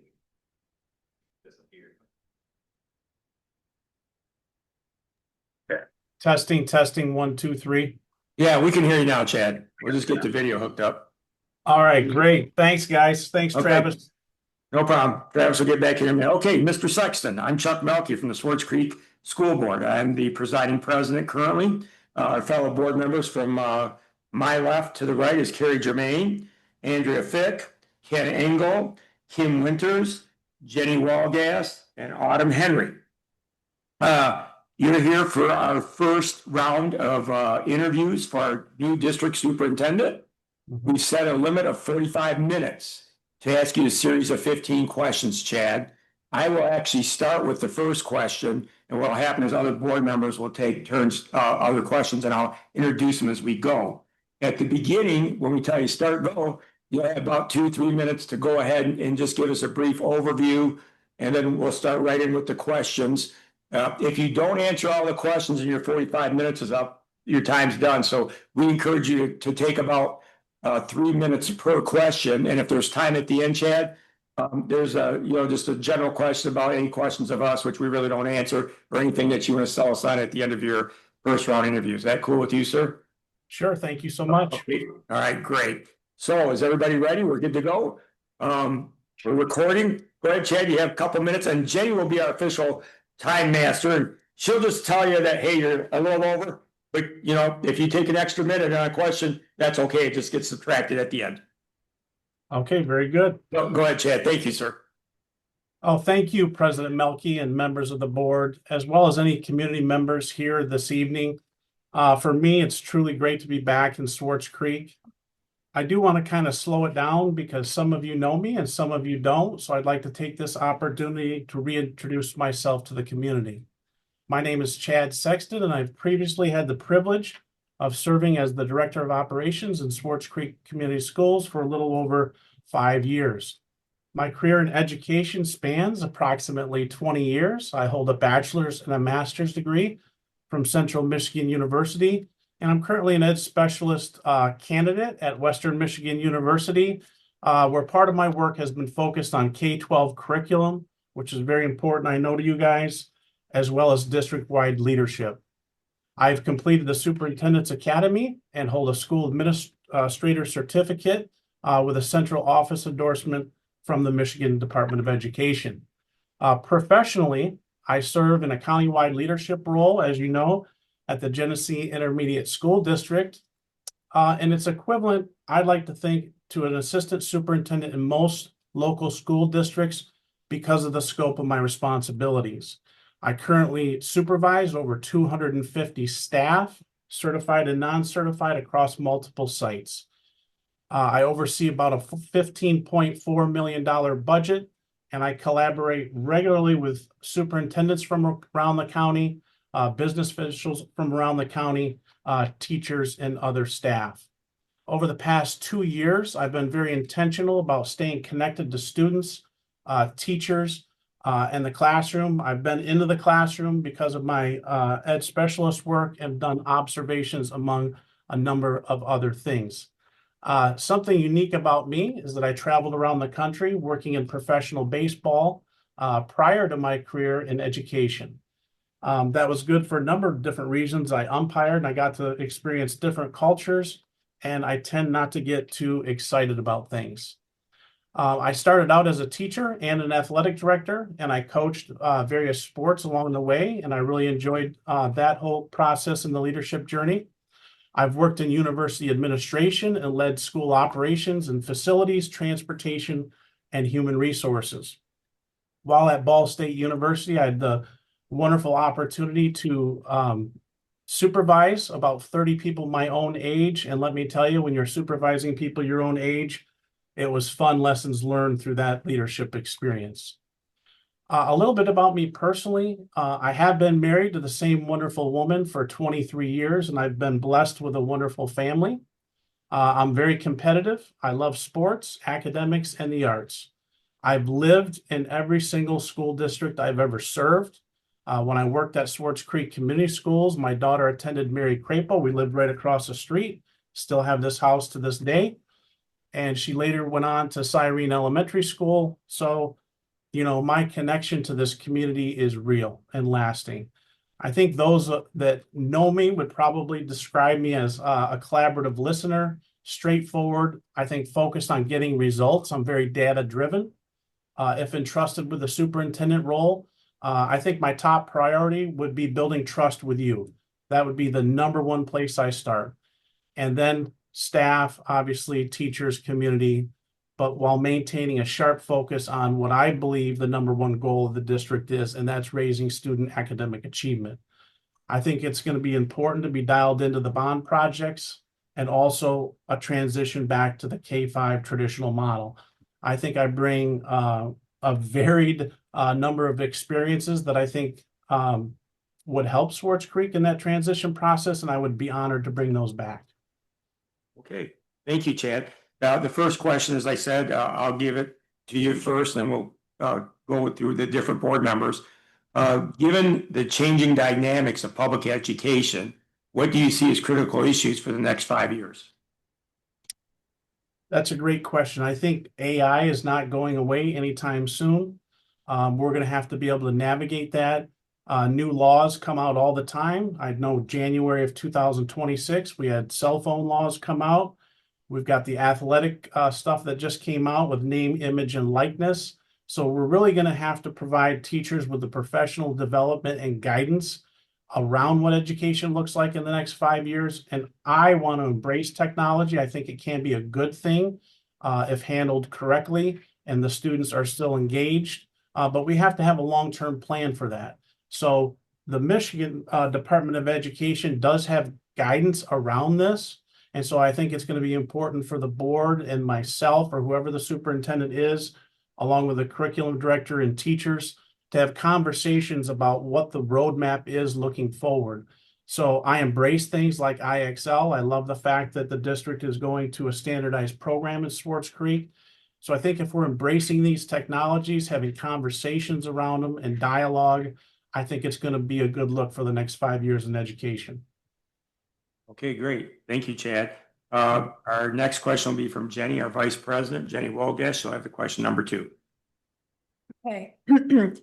What would you do to positively impact student achievement? Please discuss in detail successful efforts to narrow or close identified achievement gaps in your current district.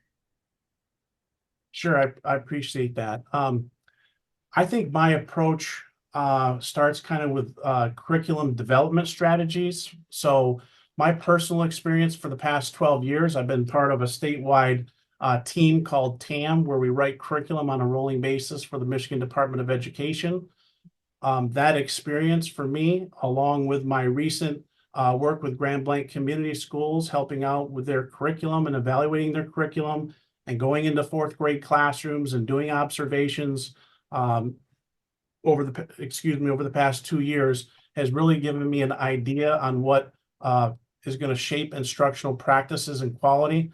I think as superintendent, some strategies I would use include facilitating collaborating among teachers, using data, really understanding, for example, I know Swartz Creek uses Munetrics, so really getting dialed into those M-STEP scores, understanding what that means.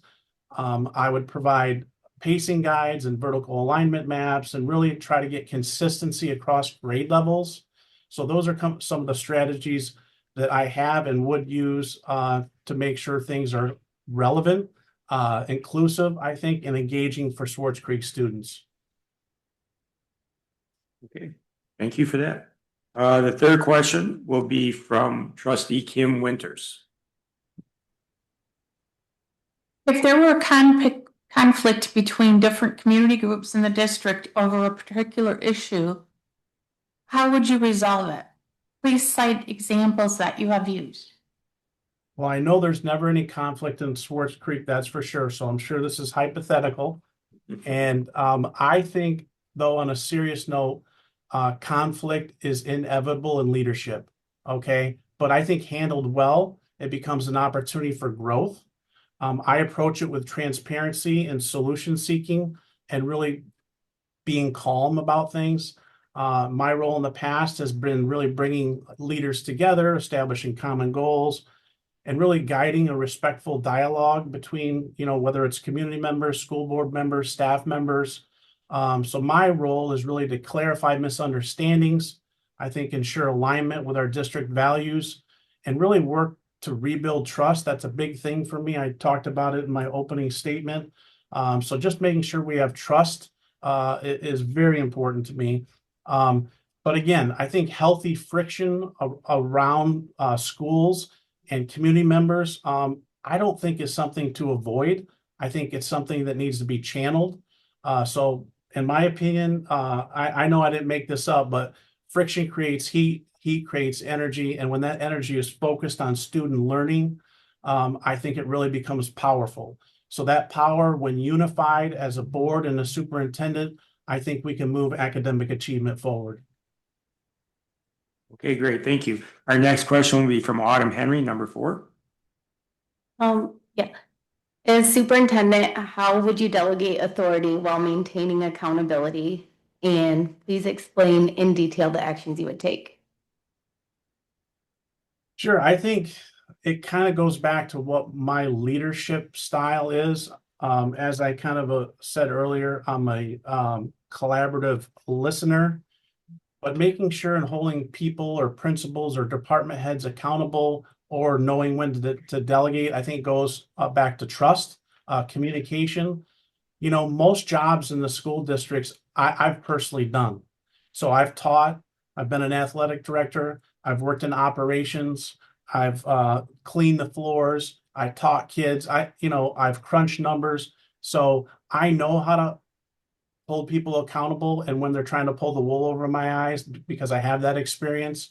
So really having daily check-ins as well as weekly check-ins with administrators as well as school board members. It's a huge part of the communication, weekly communication, but just having those leadership meetings, making sure I'm having one-on-one with our administrators And I'll delegate because I'm not a micromanager, because I think successful teams are built on having successful people around you, Autumn.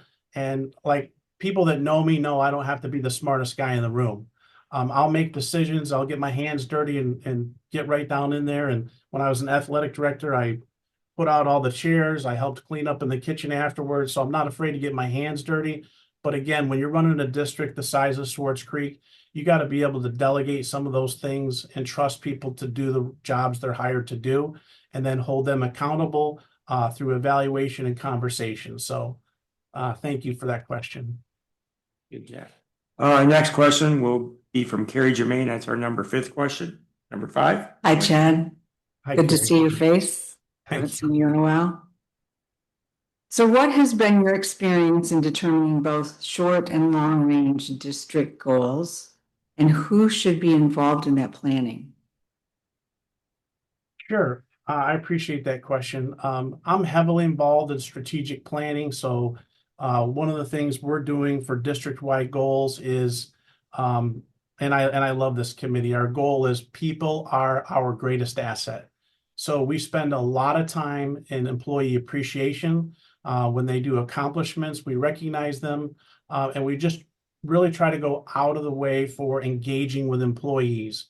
A friend of mine that I was talking to before the interview, not today, but a different day, giving me advice on what to do and all that kind of stuff, said, you know, Chad, as a teacher, all I want is to be appreciated and be heard. And I'll do anything the school board or anything the principal asks, and I think students will follow. So I really believe in that. So I've been part of that process at the ISD, and I take that work very seriously. And I found that people really rise to the occasion when they feel like they're heard, whether it's in community disagreement or whether it's in strategic planning. We try to involve people at all levels in the strategic planning process so that they feel, I don't know, like there's buy-in and decisions aren't being made in a vacuum without them. There's nothing worse that people feel like in the community when they don't feel heard. So that's been my experience just briefly with strategic planning. I've got a number of other district initiatives that I can go into as well that I've been part of. I've led and been part of technology migration, facilities, transportation implementation, human resources. I helped lead a project on a balanced calendar for the GISD. I'm heavily involved in safety and security initiatives. So I've been really involved in a lot of those different things, and I can go into great detail about that, but a little bit more about the first goal I talked about in strategic plan. We kind of focused on culture and climate. So our goal was, as I said, people are our greatest asset. And so we kind of came up with this by analyzing engagement data from our newsletter and other surveys we did. And so we were able to identify topics that kind of resonated with most employees. And so those insights, I believe, we use to intentionally strengthen and kind of expand district-wide some programs like staff wellness and other things that we do for employees. So along with all those initiatives I listed, I could talk in depth about each of those, but those are just some goals that I've been a part of at GISD. Thank you. Yeah. Okay, our 6th question will be from Andrea Fick, our board secretary. Good evening. Hi. Recently, we have had high turnover in principals and school aides. What will you do to retain staff and avoid such turbulence? That's a great question. Again, it goes back to employee appreciation. And I'm just going to be honest with you. I think it has to do with good board superintendent relations as well. I think that would be my number one goal coming out of the gate, is to sit down with each of you individually to see what it is you expect from me, what it is that I expect from you. And then we meet collectively and really try to present a united front. And that really says a lot about leadership and school culture, which is important to me. So, and then what you're kind of talking about is staff morale and burnout, I believe. I think often burnout stems from feeling unheard or unsupported. So for me, personally, I tackle this by being present, responsive, and proactive. I check in regularly with staff, reduce unnecessary initiatives. I'm not one that likes to meet just to meet. I'm a checklist guy. I like to, have a plan and try to accomplish things. So all of that is very important for staff to realize that that you're believing in them, and it helps to retain staff. So the other thing is just, doing, I don't know, if I say I'm going to do something, excuse me, I do it. So people know that. So with regards to culture, a little bit more on that. I think, again, it starts with leadership, and I work with principals kind of to articulate a clear school vision. And I really try to work together during those work sessions. I work with principals regularly on that. So I think really appreciating the employee is probably the number one thing to keep people around. Okay, thank you. Our next question will be from our board treasurer, Ken Engel. Okay. I believe the first part of this question got printed wrong, so I'm going to read it to you. But the last part of it is the intent of it. Without using study data and making improvements, how do you plan to improve our test scores? That's a great question. I do understand data really well. That's one of my strengths, I believe, that I could bring to Swartz Creek. For me, personally, there's nothing, we're swimming in data these days. We have it all over our websites.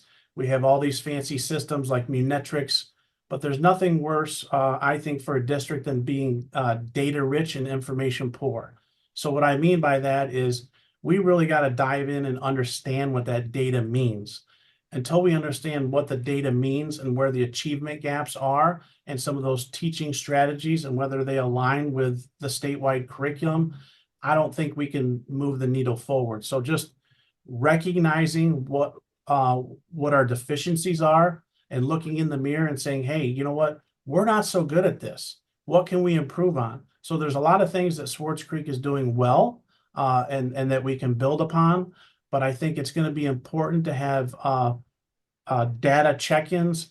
And actually, my work over the last 2 years has been great because I've had the opportunity to add a lot of things to the toolbox for assessing data and looking at how we can improve student achievement. So equity audits, I had the opportunity, actually before I even knew about the Swartz Creek superintendent position, part of my work was involved in doing an equity audit with the leadership team at Swartz Creek Schools. I had the chance also to do a community engagement audit at Cyrene Elementary School. She was gracious enough to allow me there, Brandy Bevel. So I do appreciate that. All of those different things, including a curriculum audit, using templates and tools like that to assess where you're currently at, I think is how you gauge and start to increase student achievement. There's two things that are key indicators from my research that I've done about high-performing school districts. So that's ongoing and sustained professional development for teachers that's implemented with fidelity. So that's number one to increase student achievement. The other thing is the longevity of a superintendent. Okay, so it sounds simple, right? But a lot of times it's tough to do because we have turnover. So that's one of the things when I was considering applying for Swartz Creek actually and doing soul searching is that, this is something I want to be here for a while. So I said, you know what? I currently do professional development at my district. I've done it for 10 years. I'm on 2 different committees with different superintendents that does professional development. Okay, I can do that. Check that box. The other thing is, do I want to be in Swartz Creek a while? And both of those answers were yes. So I think that's what kind of excited me about applying at Swartz Creek. And really, I think, Mr. Engel, that's what it's going to take, longevity of a superintendent, understanding the data, and ongoing professional development for teachers. So thank you. Okay, great. I'll be back to me. What aspects of the district would you keep the same? And what would you change, if any? You know, there's a lot of things I love about Swartz Creek, which is why I applied to Swartz Creek. I love the fact that you guys went out for a bond. I believe it was in 2018. You're in the midst of all those projects. It's something that I'm very comfortable in that space with sinking funds and bonds. Also, what's going on inside the classroom as far as the renovations and outside the classroom in regards to the renovations, I love all that. The athletic facilities, I mean, the football stadium's great, the baseball stadium's great. You know, there's a lot of good things going on in Swartz Creek, and I love the momentum. What I would want to change is actually, I drove by Deke Elementary School and I noticed today at I think it was 8 o'clock in the morning, there was a line all the way down the street at drop-off time. So if that's not already in the bond, I would think that would be one area that I would think about as a consideration if you guys haven't already for how to handle that traffic. But again, I would just be plugged into the current plan. There's been a lot of heavy lifting already done with your facility studies and working with Bill Loader and the Finance and Bond Committee. So I don't think, you know, I don't need to recreate the wheel here. I need to plug into a system, understand where you guys are at in the strategic plan. I know it's 2022 to 27. So there's not a lot of things I would recommend changing. My number one goal would be increasing student academic achievement. Some of those other things, there's already a roadmap for that. So just regular check-ins with making sure we're assessing facilities on an ongoing basis would be something I'm concerned about. But budget is another area that you guys are doing really well. I mean, most districts, it's recommended to be 15 to 20% with your fund balance. Last published data that I could see for you guys was you were right around a healthy 28%. So, you know, there's a lot of good things going on already. I would want to make sure I had a handle on this IXL platform that's being implemented. When I was doing my observations in the classroom a couple of weeks ago in Grand Blanc, when I talked to the teacher, who, matter of fact, sends her kids to Swartz Creek, she was very excited about the IXL platform. She said she used it in Grand Blanc last year and saw great results. So those are some of the things I would be dialed into. So appreciate the question. Okay. Our next question will be by Jenny Walgas, number 9. Okay. What is one decision that you've made in the last year or so that you would reverse or at least reconsider and modify, and explain why? You know, one of the toughest decisions I had to make would be in regards to reducing staff overtime and hours. And that was a budgetary thing.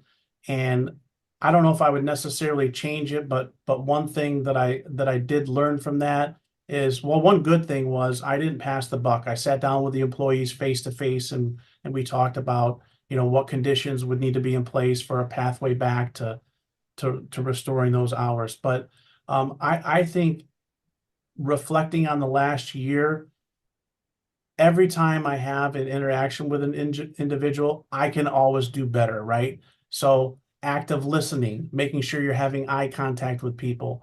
These are more personal things. I don't do anything that's going to cause me big regrets, or I wouldn't have, you know, be in this position for so long. But I believe in continuous improvement on myself as well as others. And so, yeah, that's kind of one example that I had with regards to the reduction in hours. Okay. Question 10 will be by Kim Winters. What do you believe are the challenges or issues in Swartz Creek Community Schools, and how would you address them? You know, that's a great question. Look, there's been a lot of dialogue around, you know, Moorish Elementary School, and that's a very passionate topic. There's a lot of dialogue around the K-5 model and should we do it and should we not do it? I think, at least from my understanding, what what the charge is to go through with the transfer back to a K-5 traditional model. So one of the things that I would make sure that I plug into is where are we at in the process? So I understand that teachers are supposed to be notified by spring break if there's a move. I also think it's important that not only teachers, but families have closure before the move. I also understand that, there was issues with the last move. And so really trying to learn from those. And I love the fact that you guys are hiring a professional moving company. I'm sure Mr. Loader is on top of every detail with regards to that. So just giving teachers a moment to really process this, I think is good. And so just really having an understanding of those different issues. But those are the two issues that I think, people have been talking about. But the other thing is around student academic achievement. I did have a chance to go online and study and look at the M-STEP scores for Swartz Creek and math and English language. And I do know that there's areas for improvement. We've done a lot of work in Swartz Creek that's good work. But I think we need to continue to engage families for that family engagement piece. I think we need to understand the community is becoming a little bit more diverse, and I'm very comfortable in that space. I worked with a lot of diverse populations, but just understanding small things, for example, if our Spanish population over the last 5 years has grown by 20%, according to the data I saw on Munetrics, then what are we doing to engage with those parents? Are we sending newsletters home in Spanish, for example, to make sure that we're connecting with those families so that they know there's a two-way communication coming back to Swartz Creek? All of those little things increase student academic achievement, which I think is a community concern to your question. As well as, what are we going to do moving forward with a long-term facility plan, depending on, the mega site and all of those kind of things. So I do acknowledge those issues that are going on, and that's kind of how I would address it, with a lot of listening and understanding where Swartz Creek is in the process. Okay, thank you. Autumn will have the next question, number 11. Yeah. So I have, what are your thoughts on restorative practices, and do you think it works as a form of discipline? That's a double-edged sword, Autumn, and I'll just tell you, there's been a pendulum swing in education, right? There used to be like a zero tolerance policy, and it would be very strict on what it is. Now they've changed the laws. And now school districts are almost required to sit down and have these restorative conversations prior to any disciplinary action. So it's just interesting in education how things have gone both ways, back and forth over time. And so I'm a rule follower, so I want to make sure I understand board policy, what the current student handbook says, and I'm going to follow the policy. So whatever the board sets as the policy for student discipline, I'm going to follow, and I'm going to protect student rights along the way, employees' rights, etc. But at the end of the day, the board kind of dictates through policy what my actions are going to be in response to that. Very good. Okay, question 12 will be back to Carrie Germain. Okay, Chad, what is your perspective on when to adopt new curriculum, the length of time it takes to implement it, how you would monitor the implementation of it, and what would you do if you saw it wasn't working? Sure, there's a lot of questions in there. I appreciate that. My work over the last 2 years specifically, I have an understanding of curriculum cycle, is kind of what you alluded to. So a lot of districts go in their curriculum cycle. I think Grand Blanc was somewhere 5 to 7 years. So it really depends on the school district. So these aren't things you want to turn over every single year. So if Swartz Creek has just implemented curriculum, for example, that's not something I, as a superintendent, would come in and try to flip upside down. That's not my goal.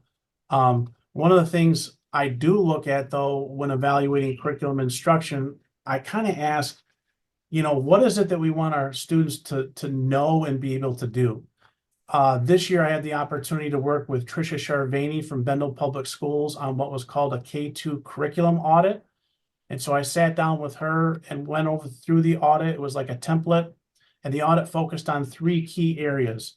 The written curriculum, kind of whether staff, parents, and students clearly understand the learning expectations, the taught curriculum, how instruction is delivered and aligned with those expectations. And then the third thing Trish and I looked at was assessed curriculum. So how learning is measured through state and local assessments, and how that information is used to improve instruction. So it was a great exercise I went through with her. It was very helpful to them as well. And I think using that approach, Carrie, really helped identify strengths, gaps, and opportunities.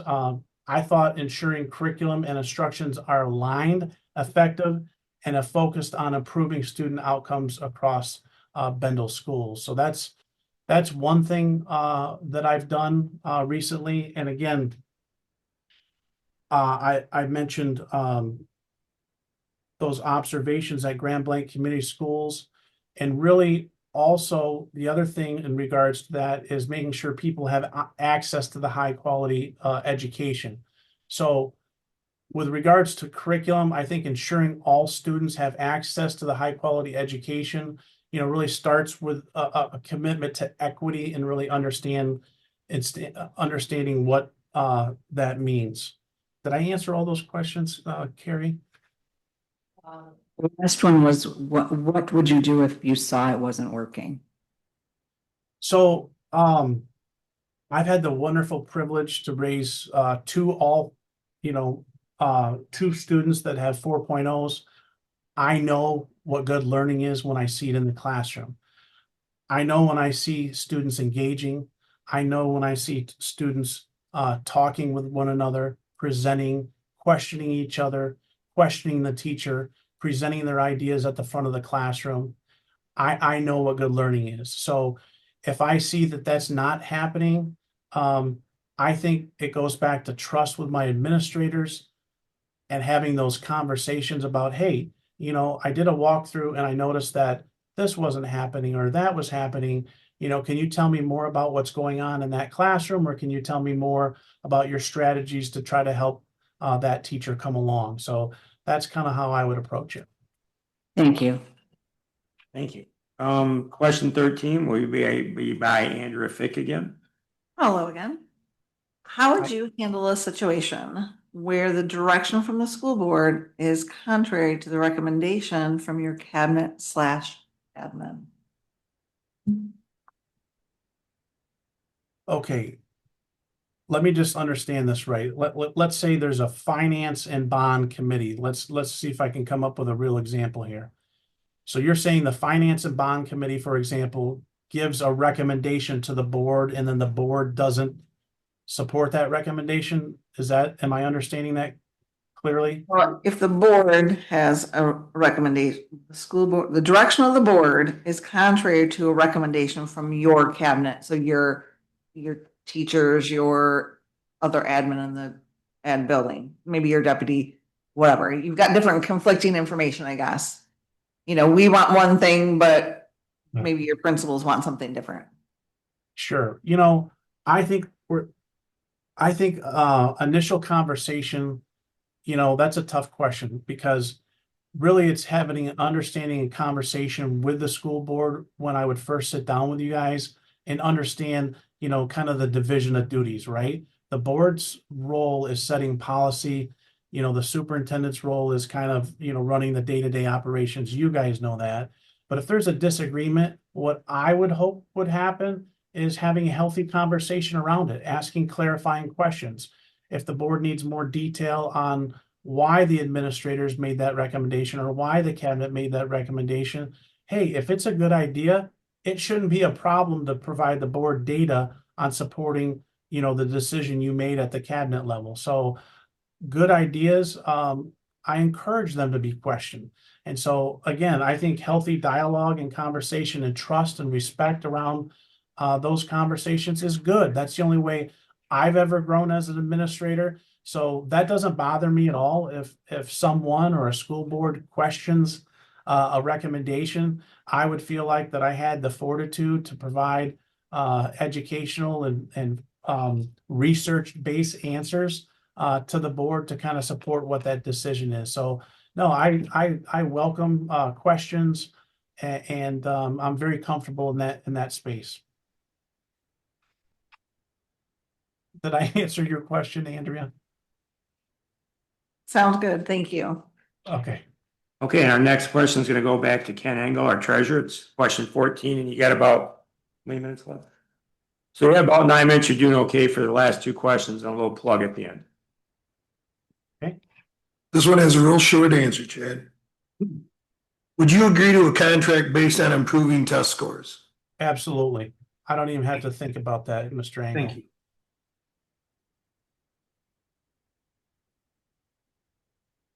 Okay.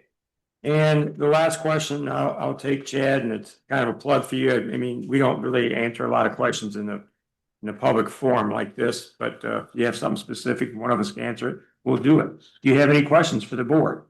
And like I said, you have what, 9 minutes left now? 8 minutes left now. No, I don't have any questions for you at all, but I do, have a closing statement if you guys are done with your questions. Yeah, that's fine. You have that time. I just wanted to kind of talk about my work over the last 2 years. I've really focused my leadership in direct student and classroom experiences. And so part of my Ed Specialist Degree program was really getting back out in the classroom. I did an internship with a principal at one of the schools at the ISD. So I've been involved with teacher staff meetings and small group conversations with teachers. And even in my current role, I meet daily, weekly, monthly with principals and teachers, problem solving behaviors and other things around the county. I participate in strategic planning, professional development, and a number of other leadership things. I facilitated high school roundtables over the last 2 years with students around difficult conversations on engagement, safety, mental health, things along those lines. I've taught early college students at the University of Michigan this year, or actually last year, around safety and support systems. So I believe student voice kind of must inform the district decision-making, and I've made that a priority in my work. So at the same time, again, I've worked with teachers and principals on curriculum alignment and coherence. At Grand Blanc, as I said, I conducted the classroom observations in 4th grade. And what that experience allowed me to do, I had conversations afterwards with the teacher, had a chance to interview her, with the principal, with the curriculum director. And then what I did is I synthesized all of that information on the curriculum alignment, kind of understanding vertical and horizontal alignment and what that means for their district. And I had the chance to put together a presentation as well as recommendations back to them. So I know by nature I'm an operations guy, and I do a lot of other things very well. I don't claim to be a curriculum expert, but I do feel like I'm very well versed in data and understanding curriculum. And man, I know what good teaching looks like. I know how to rally people around an idea, and I know how to match it to what the state standards say. So for example, I can tell you good vertical alignment in Swartz Creek schools means, are we preparing students in 3rd grade properly so that they're transitioning well to 4th grade with the skills that they need? That's good vertical alignment. Horizontal alignment or horizontal cohesion means, are we teaching things in 4th grade in Cyrene the same way we're also teaching over at Deke Elementary School, the same way we're also teaching at Moorish, for example? That is horizontal alignment. Also, another example of that is, in the area of, let's say, math.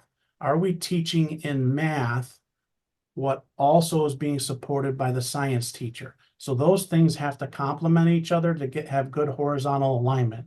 Okay, and likewise in other areas around.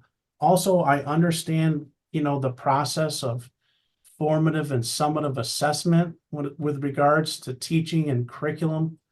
So, formative assessment is, kind of a thumbs up along the way. Are we checking in and understanding the data as we go along with principals and teachers? And not just waiting to the end, which would be that summative assessment. So I do feel very comfortable in curriculum, and I can navigate through that. There's no doubt that I could get along with you, the school board, as well as the administrative staff. Like I said, I had the opportunity to do the community engagement audit at your middle school back in March, as well as facilitate discussions with your leadership, current cabinet that's there now. I don't know if everybody's there, obviously, but that was a great opportunity for me.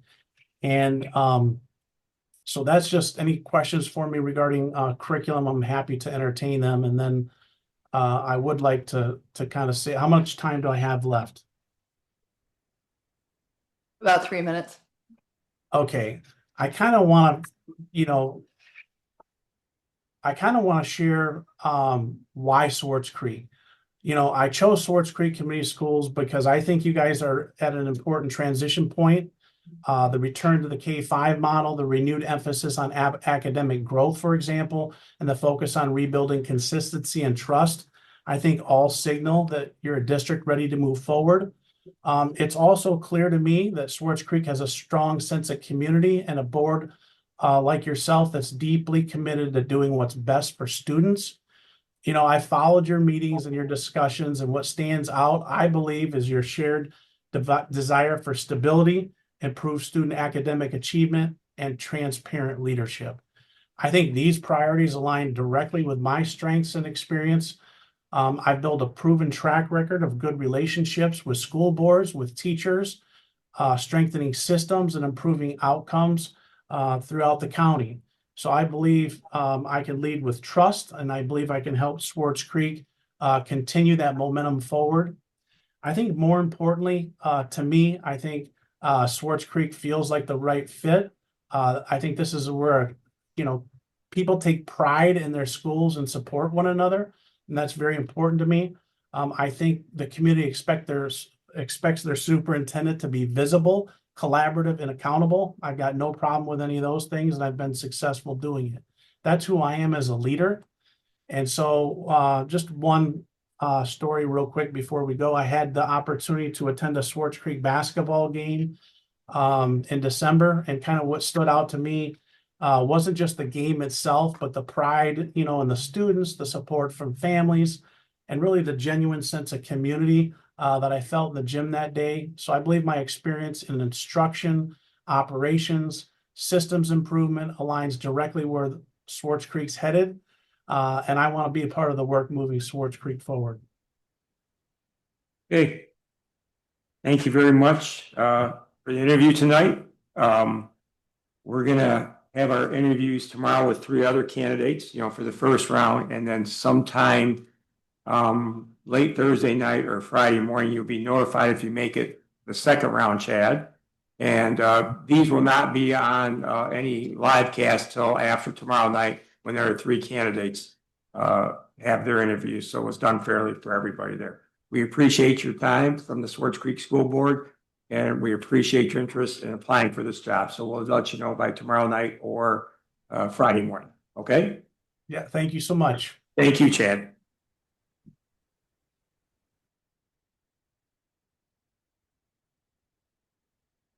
Yeah.